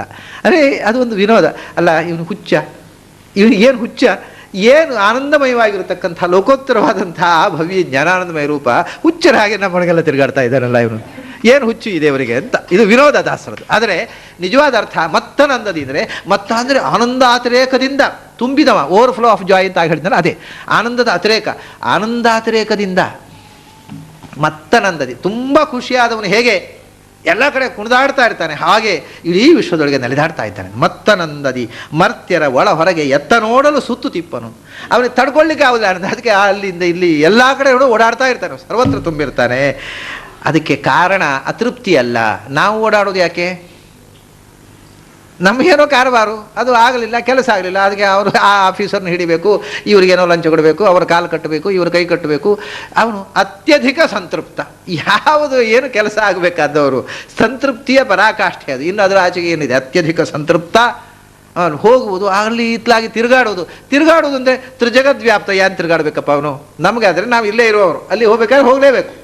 ಅವನು 3 ಲೋಕದಲ್ಲಿ ತುಂಬಿದ ಆಮ್ನಿ ಪ್ರೆಸೆಂಟ್. ಆದರೂ ಒಂದು ರೂಪದಿಂದ ಹೋಗುವುದು, ಒಂದು ರೂಪದಿಂದ ಬರುವುದು, ಇದ್ರುಗಾಡೋದು. ಇದು ಯಾಕೆ ಬೇಕು? ಹಾಗಾದರೆ ಅವನಿಗೆ ಹುಚ್ಚು ಅಂತ ಹೇಳಬೇಕು ಬೇಡ? ಮತ್ತನಂದರೆ ಅಲ್ಲ, ಅವನು ಹುಚ್ಚನೇ. ದೇವರಂತಹ ಹುಚ್ಚ ಜಗತ್ತಿನಲ್ಲಿ ಇನ್ನೊಬ್ಬ ಇರಲು ಸಾಧ್ಯವೋ? ಆದ್ದರಿಂದ ನಾವು ದೇವರ ಹುಚ್ಚನ್ನು ಬೆಳೆಸಿಕೊಳ್ಳೋಣ ಅಂತಾರೆ. ಅವನು ದೊಡ್ಡ ಹುಚ್ಚ, ನಾವು ಸ್ವಲ್ಪ ಹುಚ್ಚರಾಗೋಣ ದೇವರ ಬಗೆಗೆ ಹುಚ್ಚರಾಗದೇ ಇದ್ದರೆ ನಮ್ಮ ಬದುಕಿಗೆ ಏನು ಅರ್ಥ ಇದೆ? ಅತ್ಯಧಿಕ ಸಂತೃಪ್ತ, ತ್ರಿಜಗದ್ವ್ಯಾಪ್ತ, ಪರಮಾಪ್ತ. ಅವನು ಇಷ್ಟೆಲ್ಲ ಹುಚ್ಚರಾಗಿ ನಮ್ಮೊಳಗೆ ಓಡಾಡ್ತಾ ಇರೋದು ಯಾಕೆ? ನಮ್ಮ ಮೇಲಿನ ಪ್ರೀತಿಯಿಂದ ಅಲ್ವಾ? ಈ ಜೀವವನ್ನು ಉದ್ಧಾರ ಮಾಡಬೇಕು ಅನ್ನೋದಕ್ಕೋಸ್ಕರ ಅಲ್ವಾ?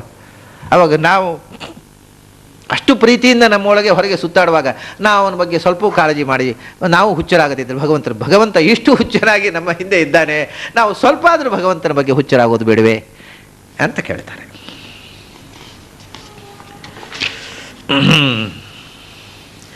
ಪವಿಹರಿನ್ಮಣಿ ವಿದ್ರುಮದ ಸಚ್ಛವಿಗಳಂದರಿ ರಾಜಿಸುತ್ತ ಮಾಧವ ನಿರಂತರ ದೇವದಾನವ ಮಾನವರೊಳಿದ್ದು ತ್ರಿವಿಧ ಗುಣಕರ್ಮ ಸ್ವಭಾವವ ಪವನಮುಖ ದೇವಾಂತರಾತ್ಮಕ ದಿವಸ ದಿವಸದಿ ವ್ಯಕ್ತ ಮಾಡುತ್ತಲಿ ಅವರೊಳಿದ್ದು ಉಣಿಪ. ಇದು ಹೇಳಿದ ಮಾತುಗಳನ್ನೇ ಬೇರೆ ಬೇರೆ ಮುಖಗಳಿಂದ ಹೇಳುವಂಥದ್ದು. 3 ಥರದ ಜೀವರಿದ್ದಾರೆ, ದೇವ ದಾನವ ಮಾನವರೊಳಿದ್ದು. ಈ ಶ್ಲೋಕದ ಬಗ್ಗೆ ಎಲ್ಲ ನಾನಾ ವಿಧವಾಗಿರತಕ್ಕಂಥ ಚರ್ಚೆಗಳು ಬೆಳೆದಿವೆ. ದೇವ ದಾನವ ಮಾನವರೊಳಿದ್ದು ಆಗಬೇಕು, ದೇವ ಮಾನವ ದಾನವರೊಳಿದ್ದು ಆಗಬೇಕು ಅಂತೆಲ್ಲ. ಇದು ಹೀಗೆ ಇದ್ದರೆ ಭಾಗವತಕ್ಕೆ ವಿರೋಧ ಆಗುತ್ತೆ, ಹಾಗೆ ಇದ್ದರೆ ಪದ್ಮಪುರಾಣಕ್ಕೆ ವಿರೋಧ ಆಗುತ್ತೆ, ಹೀಗಿದ್ದರೆ ವಿಷ್ಣು ಪುರಾಣಕ್ಕೆ ವಿರೋಧ ಆಗುತ್ತೆ ಅಂತ ನಾನಾ ವಿಧವಾದ ಚರ್ಚೆಗಳು ಈ ಪದ್ಯದ ಮೇಲೆ ಕೆಲವರು ಮಾಡಿದ್ದಾರೆ. ಶ್ಲೋಕ ಪದ್ಯ ಅರ್ಥ ಆಗಿಬಿಟ್ರೆ ಪಾಠಾಂತರ ಮಾಡೋದು ಬೇಡ, ಚರ್ಚೆ ಮಾಡೋದು ಬೇಡ. ಅರ್ಥ ಆಗದಿದ್ದಾಗ ಚರ್ಚೆ ವಿಚರ್ಚೆ ಪಾಠಾಂತರ ಎಲ್ಲ ಆಗತ್ತೆ.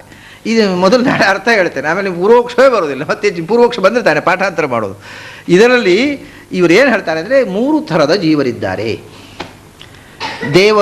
ದೇವತೆಗಳು ಅಂದರೆ ಸಾತ್ವಿಕರು.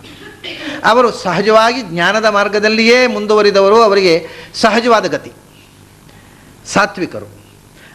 ಆಮೇಲೆ ದಾನವರು, ಅವರು ಸಹಜವಾಗಿ ತಾಮಸ್ಸರು. ಅವರಂದರೆ ನಾನು ನಿನ್ನೆ ಹೇಳಿದ್ನಲ್ಲ, ಭಗವಂತನ ಕಡೆಗೆ ಹೋಗುವುದು, ಇವತ್ತು ಬೆಳಗ್ಗೆ ಅದನ್ನು ಭಗವಂತನ ಕಡೆಗೆ ಹೋಗುವುದು ಧರ್ಮ, ಭಗವಂತನಿಗೆ ಬೆನ್ನು ಹಾಕಿ ಹೋಗುವುದು ಅಧರ್ಮ. ಇಷ್ಟೇ ಧರ್ಮಾಧರ್ಮ ನಿರ್ಣಯ. ಹಾಗೆ ಭಗವಂತನಿಗೆ ಮುಖ ಮಾಡಿ ನಿಂತವರು ದೇವತೆಗಳು ಅಂದರೆ ಅವರು ಸಾತ್ವಿಕರು, ಭಗವಂತನ ಕಡೆ. ತಾಮಸರು ಅಂದರೆ ಭಗವಂತನಿಗೆ ಬೆನ್ನು ಹಾಕಿದ್ದಾರೆ, ಅವ್ರನ್ನ ದಾನವರು ಅಂತ. ಈ ಭಗವಂತನಿಗೆ ಮುಖ ಹಾಕಬೇಕೋ ಇತ್ಲಾಗಿ ಮುಖ ಹಾಕಬೇಕು ಅಂತ ಯೋಚನೆ ಮಾಡ್ತಾ ನಿಂತವರು ಮಾನವರು. ಅವರಿಗೆ ಅತ್ಲಾಗಿ ತಿರುಗಬೇಕೋ ಇತ್ಲಾಗಿ, ಹೀಗೆ ನೆಟ್ಟಗೆ ನಿಂತಿದ್ದಾರೆ, ಈ ಕಡೆ ತಿರುಗಬೇಕು ಅಂತ ಇನ್ನೂ ಪೂರ್ವಪಕ್ಷದಲ್ಲೇ ಸಿದ್ಧಾಂತ ಆಗಲಿಲ್ಲ. ಅವರು ಮಾನವರು, ಒಮ್ಮೆ ಆ ಕಡೆ ತಿರುಗುವ ಅಂತ ಕಾಣುತ್ತೆ, ಒಮ್ಮೆ ಈ ಕಡೆ ತಿರುಗುವ ಅಂತ ಕಾಣುತ್ತೆ. ಈ ಮಾನವರು ರಾಜಸರು, ಅವರಿಗೆ ತೀರ್ಮಾನ ಇಲ್ಲ. ಸತ್ವದ ಕಡೆಗೆ ತಿರುಗುವುದು ರಾಜಸರ, ಆ ಕಡೆ ತಮಸ್ಸು ಈ ಕಡೆ ಸತ್ವ, ಎರಡರ ಪ್ರಭಾವಕ್ಕೊಳಗಾಗಿ ಅತ್ತೂ ಇಲ್ಲದೆ ಇರುವಂಥ ತ್ರಿಶಂಕುಗಳು. ಮಾನವರು ಭಗವಂತನ ಕಡೆಗೆ ಮುಖ ಮಾಡಿದ ಸಾತ್ವಿಕರು, ಭಗವಂತನ ಕಡೆಗೆ ಬೆನ್ನು ಮಾಡಿದಂಥ ದಾನವರು ಅಂದರೆ ತಾಮಸರು. ಹೀಗೆ ದೇವ ದಾನವ ಮಾನವರುಳಿದ್ದು 2 ಮೂಲಭೂತವಾಗಿ 2 ಅಂತ. ದ್ವೌಭೂತ ಸರ್ಗವು ಲೋಕೇಸ್ಮಿನ್ ದೈವ ಆಸುರ ಏವಚ ಅಂತ. ದೈವೀ ಸಂಪತ್ತು ಆಸುರಿ ಸಂಪತ್ತು ಅಂತ ಕೃಷ್ಣ 2ಅನ್ನೇ ಹೇಳಿದ್ದಾನೆ. ಯಾಕೆಂದರೆ ಮನುಷ್ಯರಲ್ಲಿ ಪ್ರತ್ಯೇಕ ಹೇಳಲಿಲ್ಲ. ಆಸುರಿ ಸಂಪತ್ತು ಅಂದರೆ ತಾಮಸರು ಸಾತ್ವಿಕರು ಅಂತ 2 ಹೇಳಿದ. ಯಾಕೆಂದರೆ ನಿತ್ಯಗತಿ ಇರೋರು ಅವರೇ, ಪರ್ಮನೆಂಟು ಮೋಕ್ಷ ಆಗೋರು ಅವರಿಬ್ಬರೇ. ಒಬ್ಬರಿಗೆ ಆನಂದಮಯವಾದ ಮೋಕ್ಷ, ಒಬ್ಬರಿಗೆ ದುಃಖಮಯವಾದ ಮೋಕ್ಷ. ಅದರಿಂದ 2. ಮತ್ತು ಮನುಷ್ಯರು ಅಂದರೆ ಅವರಲ್ಲಿ ಕೆಲವರಲ್ಲಿ ಇದರದ್ದು ಸ್ವಲ್ಪ ಪರ್ಸೆಂಟು, ಕೆಲವರು ಅದರದ್ದು ಸ್ವಲ್ಪ ಪರ್ಸೆಂಟು ಅಷ್ಟೇ. ಅದನ್ನು ಪ್ರತ್ಯೇಕ ಕೆಟಗರಿ ಅಲ್ಲ. ಇದರಲ್ಲಿ ಯಾರಿಗೆ ಪರ್ಸೆಂಟ್ ದೈವಿ ಗುಣದ ಪರ್ಸೆಂಟ್ ಜಾಸ್ತಿ ಇದ್ದವರು ಆ ಗ್ರೂಪಿಗೆ ಸೇರ್ತಾರೆ, ಆಸುರಿ ಗುಣದ ಪರ್ಸೆಂಟ್ ಜಾಸ್ತಿ ಇದ್ದವರು ಎಲ್ಲಿ ಸೇರಿಬಿಡ್ತಾರೆ. ಹಾಗಾಗಿ 2 ಅಂತ ಹೇಳಿದ. ವಾಸ್ತವಿಕವಾಗಿ ಸತ್ವ ರಜಸ್ಸು ತಮಸ್ಸು ಇರೋದ್ರಿಂದ 3 ವಿಧ. ತ್ರಿವಿಧಾ ಜೀವ ಸಂಘಾಸ್ತು. ದೇವ ದಾನವ ಮಾನವರೊಳಿದ್ದು ಹೇಗಿರ್ತಾನೆ ಅಂದರೆ ಅವರಲ್ಲಿ ಪವಿ ಹರಿನ್ಮಣಿ ವಿದ್ರುಮದ ಸಚ್ಛವಿಗಳಂದದಿ ರಾಜಿಸುತ ಮಾಧವ ನಿರಂತರ ದೇವದಾನವ ಮಾನವರಳಿದ್ದು. ತ್ರಿವಿಧ ಜೀವ ಸಂಘದಲ್ಲಿ ಭಗವಂತ ಸನ್ನಿಹಿತನಾಗಿದ್ದಾನೆ. ಅವನಿಂದ ಸಾತ್ವಿಕರಲ್ಲಿ ಮಾತ್ರ ಇರೋದಲ್ಲ, ರಾಜಸರಲ್ಲೂ ಇದ್ದಾನೆ, ತಾಮಸರಲ್ಲೂ ಇದ್ದಾನೆ. ಅವನು ಇಲ್ಲದೇ ಇರೋದು ಎಲ್ಲಿ ಹೇಳಿ? ಎಲ್ಲ ಕಡೆ ಇದ್ದಾನೆ. ಆದರೆ ಇರೋದರಲ್ಲಿ ವ್ಯತ್ಯಾಸ ಇದೆ. ಹೇಗಿದೆ ಅಂದರೆ ಅವನು ಹೇಗೆ ಇದ್ದಾನೆ? ಪವಿ ಹರಿನ್ಮಣಿ ವಿದ್ರುಮದ ಸಚ್ಛವಿಗಳಂದದಿ. ಸಚ್ಛವಿ ಅಂತಂದರೆ ನಿರ್ದುಷ್ಟವಾದ ಕಾಂತಿ. ಸ ಛವಿ ಅಲ್ಲ, ಸತ್ ಛವಿ. ಸಚ್ಛವಿ ಅಂದರೆ ಕಾಂತಿ, ಹೊಳಪು. ಸತ್ ಛವಿ, ಸಚ್ಛವಿ. ಸ ಪ್ಲಸ್ ಛವಿ ಅಲ್ಲ, ಸತ್ ಪ್ಲಸ್ ಛವಿ ಅಂದರೆ ನಿರ್ದುಷ್ಟವಾದ ಪ್ರಕಾಶ.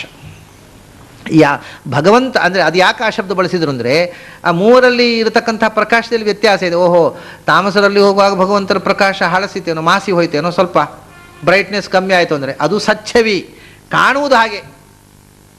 ಏನು 3 ಥರ?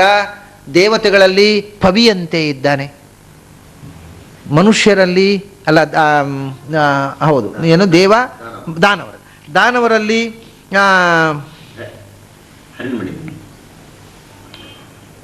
ಅಲ್ಲ, ಇದು ದೇವ ದಾನವ ಮಾನವರೊಳಿದ್ದು ಅಂತ ಇದರಲ್ಲಿದೆ. ದೇವ ಮಾನವ ದಾನವರೊಳಿದ್ದು ಅಂತ ಬೇರೆ ಪುಸ್ತಕ ಇರುವಂಥದ್ದು. ಆ ಪಾಠ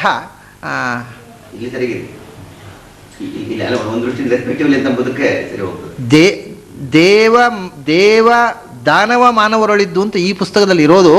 ಆದರೆ ಪ್ರಾಚೀನ ವ್ಯಾಖ್ಯಾನಕಾರರು ವ್ಯಾಖ್ಯಾನ ಮಾಡಿರ್ತಕ್ಕಂಥ ಪಾಠ ದೇವ ಮಾನವ ದಾನವರೊಳಿದ್ದು ಅಂತ. ಅದು ಹೆಚ್ಚು ಸಮರ್ಪಕವಾದ ಪಾಠ. ಹೇಗೆ ಅಂದರೆ ದೇವತೆಗಳಲ್ಲಿ ಹಾಗಿದ್ದಾನೆ, ಪವಿಯಂತೆ ಇದ್ದಾನೆ. ಮಾನವರೊಳಗೆ ಹೇಗಿದ್ದಾನೆ? ಹರಿನ್ ಮಣಿಯಂತೆ ಇದ್ದಾನೆ. ದಾನವರೊಳಗೆ ಹೇಗಿದ್ದಾನೆ? ಅವನು ವಿದ್ರುಮದಂತೆ ಇದ್ದಾನೆ ಅಂತ. ಈಗ ಇಲ್ಲಿ ಗೊಂದಲ ಆದದ್ದೇನು ಅಂದರೆ ಬಣ್ಣ. ಇದರ ಬಣ್ಣ ತಗೊಂಡು ಇದು ತ್ರಿಗುಣದ ಬಣ್ಣ ಅಂತ ತಿಳ್ಕೊಂಡು ಇದು ಭಾಗವತಕ್ಕೆ ವಿರೋಧ ಬರುತ್ತೆ. ಅಥವಾ ಶ್ರುತಿಯಲ್ಲಿ ಹೇಳಿದ್ದಾರೆ ಅಜಾಂ ಏಕಾಂ ಲೋಹಿತ ಶುಕ್ಲ ಕೃಷ್ಣಾಂ, ಕೆಂಪು ಬಿಳಿ ಕಪ್ಪು ಅಂತ 3 ಬಣ್ಣ ಹೇಳಿದ್ದಾರೆ. ಅದರಲ್ಲಿ ಕೆಂಪು ಅಂದರೆ ರಜಸ್ಸು, ಬಿಳಿ ಅಂದರೆ ಸತ್ವ, ಕಪ್ಪು ಅಂದರೆ ತಮಸ್ಸು.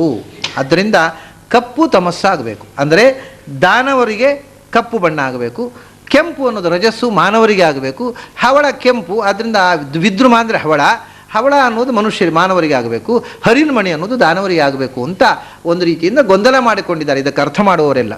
ಆದರೆ ದೇವ ಮಾನವ ದಾನವರೊಳಿದ್ದು ಸತ್ವ ರಜಸ್ಸು ತಮಸ್ಸು ಆ ಆರ್ಡರ್ನಲ್ಲೇ ಇರುವುದು ಶಬ್ದ ಚಂದ. ದೇವ ಮಾನವ ದಾನವರೊಳಿದ್ದು, ದೇವ ದಾನವ ಮಾನವರೊಳಿದ್ದು ಅಲ್ಲ, ಅದು ಸತ್ವ ತಮೋ ರಜ ಅಂತ ಆಯಿತು. ಸತ್ವ ರಜಸ್ ತಮಸ್ಸು ಅದು ಅಂದರೆ ಆ ಬ್ರೈಟ್ನೆಸ್ಸಿನ ಕಮ್ಮಿ ಆಗುವಂಥದ್ದು ಹಂತ ಅನುಕ್ರಮವಾಗಿ ದೇವತೆಗಳಿಗಿಂತ ಮನುಷ್ಯರಲ್ಲಿ ಕಮ್ಮಿ, ಮನುಷ್ಯರಿಗಿಂತ ದಾನವರಲ್ಲಿ ಕಮ್ಮಿ. ಅದು ಹೇಗೆ ಅನ್ನೋದಕ್ಕೆ ಅವರು 3 ದೃಷ್ಟಾಂತ ಕೊಡೋದು. ಬಹಳ ಬ್ರೈಟ್ ಆಗಿರತಕ್ಕಂಥದ್ದು ಪವಿ ಅಂದರೆ ಕ್ರಿಸ್ಟಲ್, ವಜ್ರ. ವಜ್ರ ಅನ್ನೋ ಅತ್ಯಂತ ಪ್ರಕಾಶಮಾನವಾದ ಬೆಳಕು, ಜ್ಞಾನದ ಬೆಳಕು ವಜ್ರದಂತೆ ಥಳಥಳ ಹೊಳೆಯುವಂಥದ್ದು ಆ ದೇವತೆಗಳಲ್ಲಿ ಇರತಕ್ಕಂಥ ಭಗವಂತನ ಸನ್ನಿಧಾನದಿಂದ ಆಗತಕ್ಕ ಶಕ್ತಿಯ ಅಭಿವ್ಯಕ್ತಿ. ಮನುಷ್ಯರಲ್ಲಿ ಆಗುವಾಗ ಆ ವಜ್ರದ ಬ್ರೈಟ್ನೆಸ್ ಸ್ವಲ್ಪ ಕಮ್ಮಿ ಆಯಿತು, ಮತ್ತು ಇಂದ್ರನೀಲದಂತೆ ಆಯಿತು. ಅಂದರೆ ಕಪ್ಪು ಮತ್ತು ಬೆಳಕು, ಬೆಳಕು ಬಿಳಿ ಮತ್ತು ಕಪ್ಪು ಮಿಶ್ರವಾಯಿತಲ್ಲಿ. ಕಪ್ಪು ಬಿಳಿ ಮಿಶ್ರ. ಇಂದ್ರನೀಲದಲ್ಲಿ ಬ್ರೈಟ್ನೆಸ್ ಇದೆ, ಆದರೆ ವಜ್ರದ ಬ್ರೈಟ್ನೆಸ್ ಇಲ್ಲ, ವಜ್ರದಷ್ಟು ಥಳಕು ಇಲ್ಲ, ಸ್ವಲ್ಪ ಕಮ್ಮಿ ಆಯಿತು, ಮಾಸಿತು. ಆದರೂ ಕೂಡ ಸ್ಟಿಲ್ ಇಟ್ ಈಸ್ ಟ್ರಾನ್ಸ್ಪೇರೆಂಟ್. ಇಂದ್ರನೀಲ ಮಣಿಯಲ್ಲಿ ಆ ಟ್ರಾನ್ಸ್ಪೇರೆಂಟ್ ಆಗಿ ಪ್ರಕಾಶ ಒಳಗಿನಿಂದ ಪ್ರತಿಫಲನ ಮಾಡ್ತಕ್ಕಂಥ ಶಕ್ತಿ ಉಳಿಯಿತು. ಅಲ್ಲಿಂದ ಹವಳಕ್ಕೆ ಬಂದಾಗ ನಾನ್ ಟ್ರಾನ್ಸ್ಪೇರೆಂಟ್ ಆಗಿ ಹೋಯ್ತದು, ಏನಿಲ್ಲ, ಅದು ಬೆಳಕೇ ಇಲ್ಲ ಅದಕ್ಕೆ. ಹಾಗೆ ಪ್ರಕಾಶ ವಜ್ರದ ಪ್ರಕಾಶಕ್ಕಿಂತ ಕಮ್ಮಿ ಪ್ರಕಾಶ ಇಂದ್ರನೀಲದಲ್ಲಿ, ಅದಕ್ಕಿಂತ ಕಮ್ಮಿ ಪ್ರಕಾಶ ಹವಳದಲ್ಲಿ. ಹಾಗೆ ಭಗವಂತ ದೇವತೆಗಳಲ್ಲಿರ್ತಕ್ಕಂಥ ಭಗವಂತನ ಅಭಿವ್ಯಕ್ತಿ ಹೆಚ್ಚು, ಅದಕ್ಕಿಂತ ಕಮ್ಮಿ ಇಂದ್ರನೀಲ ಮನುಷ್ಯರಲ್ಲಿ, ಅದಕ್ಕಿಂತ ಕಮ್ಮಿ ಹವಳದಲ್ಲಿ ದಾನವರಲ್ಲಿ. ಹವಳದಲ್ಲಿ ಪ್ರಕಾಶದ ಅದು ಟ್ರಾನ್ಸ್ಪೇರೆಂಟೂ ಅಲ್ಲ, ಪ್ರಕಾಶ ವ್ಯಾಪ್ತಿಯೂ ಇಲ್ಲ. ಹವಳ ಅದರಲ್ಲಿ ಎಷ್ಟು ಬಣ್ಣ ಕಾಣುತ್ತೋ ಅಷ್ಟೇ, ಆ ಬಣ್ಣದ ವಿಕಿರಣ ಇಲ್ಲ. ಇಂದ್ರನೀಲದಲ್ಲಿ ಬಣ್ಣದ ವಿಕಿರಣ ಅದಕ್ಕಿಂತ ಹೆಚ್ಚಿದೆ, ವಜ್ರದಲ್ಲಿ ಅದಕ್ಕಿಂತಲೂ ಹೆಚ್ಚಿದೆ. ಅಂದರೆ ಪ್ರಕಾಶದ ವ್ಯಾಪ್ತಿಯನ್ನು ಇಟ್ಟುಕೊಂಡು ಹೇಳೋದವರು ವಜ್ರದಲ್ಲಿ ಇರುವ ಪ್ರಕಾಶದ ವ್ಯಾಪ್ತಿ ಇಂದ್ರನೀಲಕ್ಕುವಾಗ ಕಮ್ಮಿ ಆಯಿತು. ಅದಕ್ಕಿಂತ ಹವಳದಲ್ಲಿ ಪ್ರಕಾಶ ವ್ಯಾಪ್ತಿಯೇ ಇಲ್ಲ, ಹವಳದಲ್ಲಿ ಎಷ್ಟೋ ಅಷ್ಟೇ, ಹೊರಗೆ ಪ್ರಕಾಶದ ವ್ಯಾಪ್ತಿಯೇ ಇಲ್ಲ. ಈ ಥರ ಅದು ಮಸುಕು ಆಗುವಂಥದ್ದನ್ನು ಆ ರೀತಿ ಅವನು ಅವರೊಳಗೆ ಹಾಗೆ ಮಸುಕಾಗಿಯೇ ಇದ್ದಾನೆ. ಮಸುಕಾಗಿರೋದು ಅವನು ಮಸುಕಲ್ಲ, ಅವನು ಸಚ್ಛವಿ, ನಿರ್ದುಷ್ಟವಾದ ಕಾಂತಿ ಅವರಲ್ಲಿ ಅದರ ಅಭಿವ್ಯಕ್ತಿ ಅಷ್ಟೇ.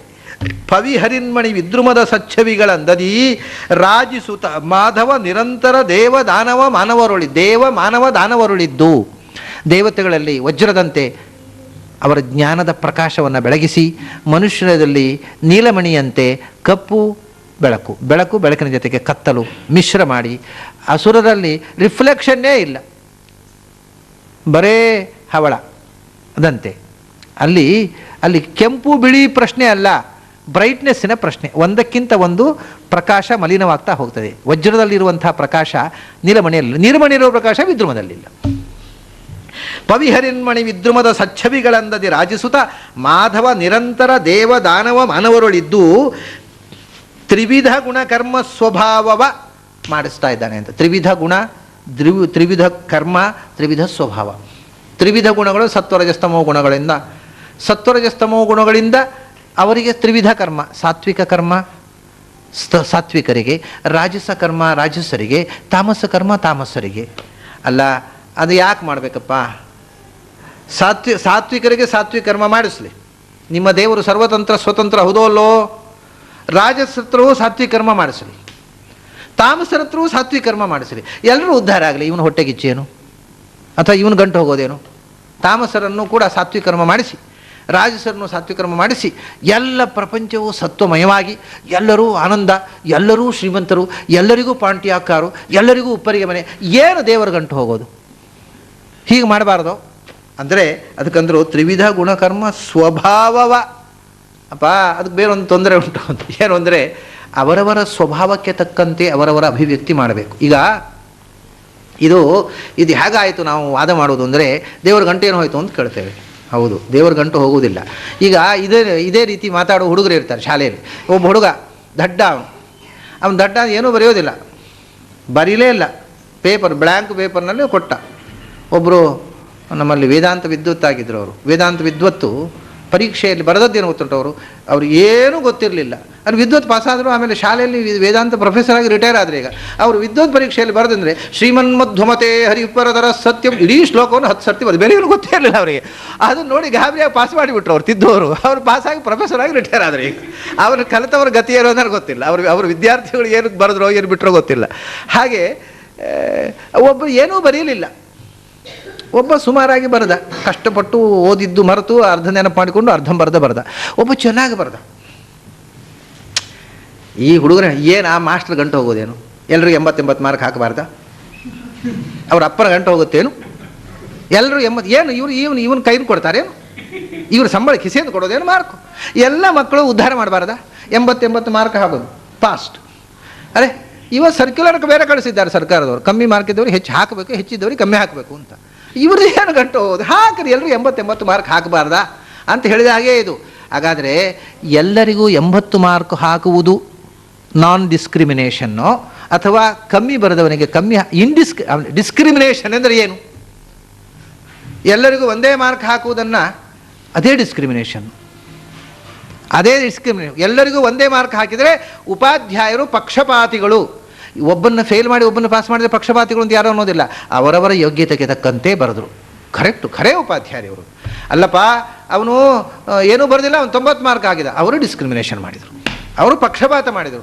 ಹಾಗಾದರೆ ಯಾರ ಯೋಗ್ಯತೆ ಎಷ್ಟೋ ಅವರಿಗೆ ಅಷ್ಟು ಕೊಡುವುದು ಡಿಸ್ಕ್ರಿಮಿನೇಷನ್ ಅಲ್ಲ, ಯೋಗ್ಯತೆ ಮೀರಿ ಕೊಡುವುದು. ಅಂದರೆ ಒಬ್ಬ ಯೋಗ್ಯನಿಗೆ ಅನ್ಯಾಯ ಮಾಡಿದ ಹಾಗೆ, ಅಯೋಗ್ಯನನ್ನು ಪಾಸ್ ಮಾಡುವುದ ಅರ್ಥ ಏನು? ಯೋಗ್ಯನಿಗೆ ಡಿಸ್ಕ್ರಿಮಿನೇಟ್ ಮಾಡಿದ ಹಾಗೆ. ಇವನು ಕಷ್ಟಪಟ್ಟು ಓದಿದ್ದು ದಂಡ, ಯಾಕಂದರೆ ಓದಿದ್ದವನ್ನು ಪಾಸ್ ಮಾಡಿದರು. ಹಾಗಾಗಿ ಏನು ಡಿಸ್ಕ್ರಿಮಿನೇಷನ್ನು ಅಂದರೆ ಎಲ್ಲರನ್ನೂ ಒಂದೇ ರೀತಿ ನೋಡುವುದಲ್ಲ, ಯಾರ್ಯಾರನ್ನು ಹೇಗೆ ನೋಡಬೇಕು ಅವರವರನ್ನು ಹಾಗೆ ನೋಡುವುದು ಪಕ್ಷಪಾತರಾಹಿತ್ಯ. ಇದು ಹೊರತು ಎಲ್ಲರನ್ನು ಒಂದೇ ರೀತಿ ನೋಡುವುದನ್ನು ಪಕ್ಷಪಾತ ಇಲ್ಲ ಅಂತ ಹೇಳುವುದಿಲ್ಲ. ಆದ್ದರಿಂದ ಭಗವಂತ ಒಬ್ಬ ನಿರಂತರ ಅಹೋರಾತ್ರಿ ಭಕ್ತಿ ಮಾಡಿದವನಿಗೂ ಮೋಕ್ಷ, ದ್ವೇಷ ಮಾಡಿದವನಿಗೂ ಮೋಕ್ಷ. ಆದರೆ ಭಕ್ತಿ ಯಾಕೆ ಮಾಡಬೇಕು? ದ್ವೇಷವೇ ಮಾಡೋಣ, ಹೇಗೆ ಮಾಡಿದ್ರೆ ಮೋಕ್ಷ ಅಂತೂ ಗ್ಯಾರಂಟಿ ಅಲ್ವಾ? ಅಲ್ಲಪ್ಪ, ನಿನ್ನ ಸ್ವಭಾವ ಏನೋ, ನಿನ್ನ ಸಾಧನೆ ಏನೋ ಅದೇ ಥರ ಫಲ, ಅದರಲ್ಲಿ ನಾನು ತಾರತಮ್ಯ ಮಾಡುವುದಿಲ್ಲ ಅಂತ. ಹೀಗೆ ತ್ರಿವಿಧ ಗುಣಕರ್ಮ ಸ್ವಭಾವ ಅಂದರೆ ಜೀವಸ್ವರೂಪಕ್ಕೆ ಸಂಬಂಧಪಟ್ಟದ್ದು. ಆ ಸ್ವಭಾವವನ್ನು ಅವನು ಕೊಟ್ಟದೆ ಜೀವಸ್ವರೂಪಪ್ಪ. ಅದು ಜೀವಸ್ವರೂಪ ಭಗವಂತನಿಂದ ಸೃಷ್ಟವಾದದ್ದಲ್ಲ, ಅದರ ಅನಾದಿ ಸ್ವಭಾವಕ್ಕೆ ಅನುಗುಣವಾಗಿ ಅದಕ್ಕೆ ಗುಣದ ಸಂಪರ್ಕ, ಬಾಹ್ಯ ಗುಣದ ಸಂಪರ್ಕ, ಅದಕ್ಕೆ ಅನುಗುಣವಾಗಿ ಕರ್ಮ, ಅದಕ್ಕೆ ಅನುಗುಣವಾಗಿ ಸಾಧನೆ, ಅದಕ್ಕೆ ಅನುಗುಣವಾಗಿ ಫಲ. ಹಾಗಾದರೆ ಡಿಸ್ಕ್ರಿಮಿನೇಷನ್ನೇ ಇಲ್ಲ. ಅವನು ಎಲ್ಲರಿಗೂ ಉದ್ಧಾರ ಮಾಡಿಬಿಟ್ರೆ, ತಾಮಸರಿಗೂ ಕೂಡ ಸಾತ್ವಿಕ ಕರ್ಮವನ್ನೇ ಮಾಡಿಸಿ ತಾಮಸರಿಗೂ ಮೋಕ್ಷವನ್ನು ಕೊಟ್ಟುಬಿಟ್ರೆ ಸಾತ್ವಿಕರಿಗೆ ಡಿಸ್ಕ್ರಿಮಿನೇಷನ್ ಮಾಡಿದ ಹಾಗೆ ಆಗ್ತಿತ್ತು. ಅದರಿಂದ ತ್ರಿವಿಧ ಗುಣಕರ್ಮ ಸ್ವಭಾವವ ಮಾಡ್ತಾನೆ. ಎಲ್ಲಿ ಮಾಡ್ತಾನೆ? ನನಗೆ ಕಾಣೋದಿಲ್ಲ, ನಾವೇ ಮಾಡ್ತಾ ಇದ್ದೇವಪ್ಪ. ಅವನು ಎಲ್ಲಿಯೋ ಅವನು ಬಂದು ಮಾಡಿದ್ದು ಕಾಣಲಿಲ್ಲ. ಪವನಮುಖ ದೇವಾಂತರಾತ್ಮಕ, ಅವನು ಕಾಣೋದು ಬಿಟ್ಟು ಅವನ ಅಸಿಸ್ಟೆಂಟ್ಸೇ ಕಾಣ್ತಾ ಇಲ್ಲ. ಅವನೇನು ಕಾಣೋದು? ಅವನು ನಮ್ಮೊಳಗೆ ನೇರ ಅವನು ಮಾಡ್ತಾ ಇಲ್ಲ. ಅವನು ವಾಯುದೇವರ ಒಳಗೆ ಕೂತು ಅವನು ನಮ್ಮನ್ನು ಮಾಡಿಸ್ತಾ ಇದ್ದಾನೆ, ವಾಯುದೇವರ ಹತ್ರ ಮಾಡಿಸ್ತಾ ಇದ್ದಾನೆ, ವಾಯುದೇವರು ಇಂದ್ರ ದೇವತೆಗಳ ಕೂತು ಮಾಡಿಸ್ತಾ ಇದ್ದಾರೆ, ಇಂದ್ರ ದೇವತೆಗಳು ನಮ್ಮೊಳಗೆ ಕೂತು ಮಾಡ್ತಾ ಇದ್ದಾರೆ. ಇದು ಇಷ್ಟೆಲ್ಲ ಪ್ರೋಸೆಸ್ ಇದೆ. ಅವನು ಕಾಣೋದು ಬಿಟ್ಟು ಅವನ ಮಧ್ಯದ ಇಂಟರ್ಮೀಡಿಯೇಟ್ ಇಷ್ಟು ಜನ ಯಾರು? ನಮ್ಮ ತತ್ವಾಭಿಮಾನ ದೇವತೆಗಳೇ. ತತ್ವಾಭಿಮಾನ ದೇವತೆಗಳೊಳಗೆ ವಾಯುದೇವರೊಳಗೆ ಭಗವಂತ ಕೂತು ವರದಃ ವಾಯುವಾಹನ ಇದನ್ನು ಮಾಡಿಸ್ತಾ ಇದ್ದಾನೆ. ಇದು ಯಾವುದೂ ಕಾಣುವುದಿಲ್ಲ. ನಮಗೆ ಕಾಣುವುದು ನಾವು ಮಾಡ್ತೇವೆ ಅನ್ನೋದು ಮಾತ್ರ. ಅಂದರೆ ಯಾವುದು ಕಾಣಬಾರದು ಅದು ಮಾತ್ರ ಕಾಣುತ್ತೆ, ಕಾಣಬೇಕಾದ್ದು ಕಾಣೋಲ್ಲ. ಪವನಮುಖ ದೇವಾಂತರಾತ್ಮಕ ದಿವಸದಲ್ಲಿ ವ್ಯಕ್ತ ಮಾಡುತ್ತಲಿ ಅವರೊಳಿದ್ದು ಉಣಿಪ. ಪ್ರತಿಯೊಂದು ಕ್ರಿಯೆಯನ್ನು, ಅವರ ಸ್ವಭಾವವನ್ನು, ಆ ಸ್ವಭಾವಕ್ಕೆ ಅನುಗುಣವಾದ ಕ್ರಿಯೆಯನ್ನು ಅವರವರ ದೇವತೆಗಳ ತತ್ವಾಭಿಮಾನ ದೇವತೆಗಳ ಮೂಲಕ ಅವರವರೊಳಗೆ ಇದ್ದು ಅದನ್ನು ವ್ಯಕ್ತ ಮಾಡುತ್ತಾ ತಾನೂ ಅದರಿಂದ ಬರತಕ್ಕಂತಹ ಸುಖವನ್ನು ಭೋಗಿಸುತ್ತಾ, ಅಂದರೆ ಬಾಹ್ಯ ಸುಖವನ್ನು ಅಂತರಂಗದ ಸುಖವನ್ನು ನಮಗೆ ಉಣ್ಣಿಸುತ್ತಾ ಭಗವಂತ ಹೀಗೆ ಜೀವನನ್ನು ನಿಯಂತ್ರಣ ಮಾಡ್ತಾ ಇದ್ದಾನೆ. ತ್ರಿವಿಧ ಜೀವನನ್ನು ಕೂಡ ಅವರವರ ಸಾಧನೆಗೆ ಅಣಿಗೊಳಿಸಿ ಅದರಿಂದ ಪಡೆಯಬೇಕಾದ ಸಿದ್ಧಿಯನ್ನು ಅವನಿಗೆ ಕೊಡ್ತಾ ಇದ್ದಾನೆ ಅನ್ನುವುದರ ಜೊತೆಗೆ, ಇವತ್ತು 4 ಆಯಿತು, ಇನ್ನೂ 14 ಮಂತ್ರಗಳಿವೆ. ಇವತ್ತು ಇನ್ನೊಂದು 2-3 ದಿವಸ ಬೇಕು ಅಲ್ವ? 14 4 ಮಾಡಿದರೂ 4 3 12 ಮತ್ತು 2 ಉಳಿಯುತ್ತೆ. ನೋಡೋಣ, ಮುಗಿದೀತು. ಏನಾಗುತ್ತೆ ಅನ್ನೋದು ನಾವೇ ಯಾಕೆ ತಲೆ ಕೆಡಿಸ್ಕೊಳ್ತೀವಿ? ಇವತ್ತು 30ನೇ ತಾರೀಕು ಎಲ್ಲಿವರೆಗೆ ಬಂತು. ರಾಘವೇಂದ್ರ ಅವರು ಹಾಗೂ ಹೇಳ್ತಾರೆ, ಅದು ಎಲ್ಲಿವರೆಗೆ ಆಯಿತು ಅಲ್ಲಿವರೆಗೆ, ನೀವೇನು ಲೆಕ್ಕ ಇಡೋದು ಬೇಡ ಅಂತ ಹೇಳಿದ್ದಾರೆ. ಲೆಕ್ಕ ನಾವು ಯಾರೂ ಇಡೋದು ಬೇಡ, ಲೆಕ್ಕ ಇಡುವವನೊಬ್ಬ ಇದ್ದಾನಲ್ಲ, ಅವನು ಲೆಕ್ಕ ಇಟ್ಟ ಹಾಗೆ ಆಗತ್ತೆ. ಇಟ್ಟ ಹಾಗೆ ಇರುವವರು ನಾವಲ್ವ. ಆದ್ದರಿಂದ ಇವತ್ತು ಈ 18ನೆಯ ಪದ್ಯಕ್ಕೆ ಮುಕ್ತಾಯ ಮಾಡೋಣ. ಮುಂದಿನ ಪದ್ಯ ಮತ್ತು ಮುಂದಿನ ವಿಷಯಗಳನ್ನು ಮುಂದೆ ಒಂದು ವೇದ ಮಂತ್ರ ಬರುತ್ತೆ.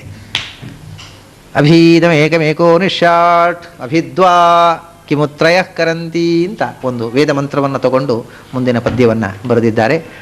ಆ ವೇದ ಮಂತ್ರದ ವಿವರಣೆಯ ಮಂತ್ರದ ಪದ್ಯದಲ್ಲಿ ಹೇಗೆ ಬಂದಿದೆ ಅನ್ನೋದನ್ನು ನಾಳೆ ದಿವಸ ಸೇರಿದಾಗ ನೋಡೋಣ. ಅಲ್ಲಿ ತನಕ ನಿಮಗೆಲ್ಲ ಅಭಿನಂದನೆಗಳು ಮತ್ತು ನಮಸ್ಕಾರ.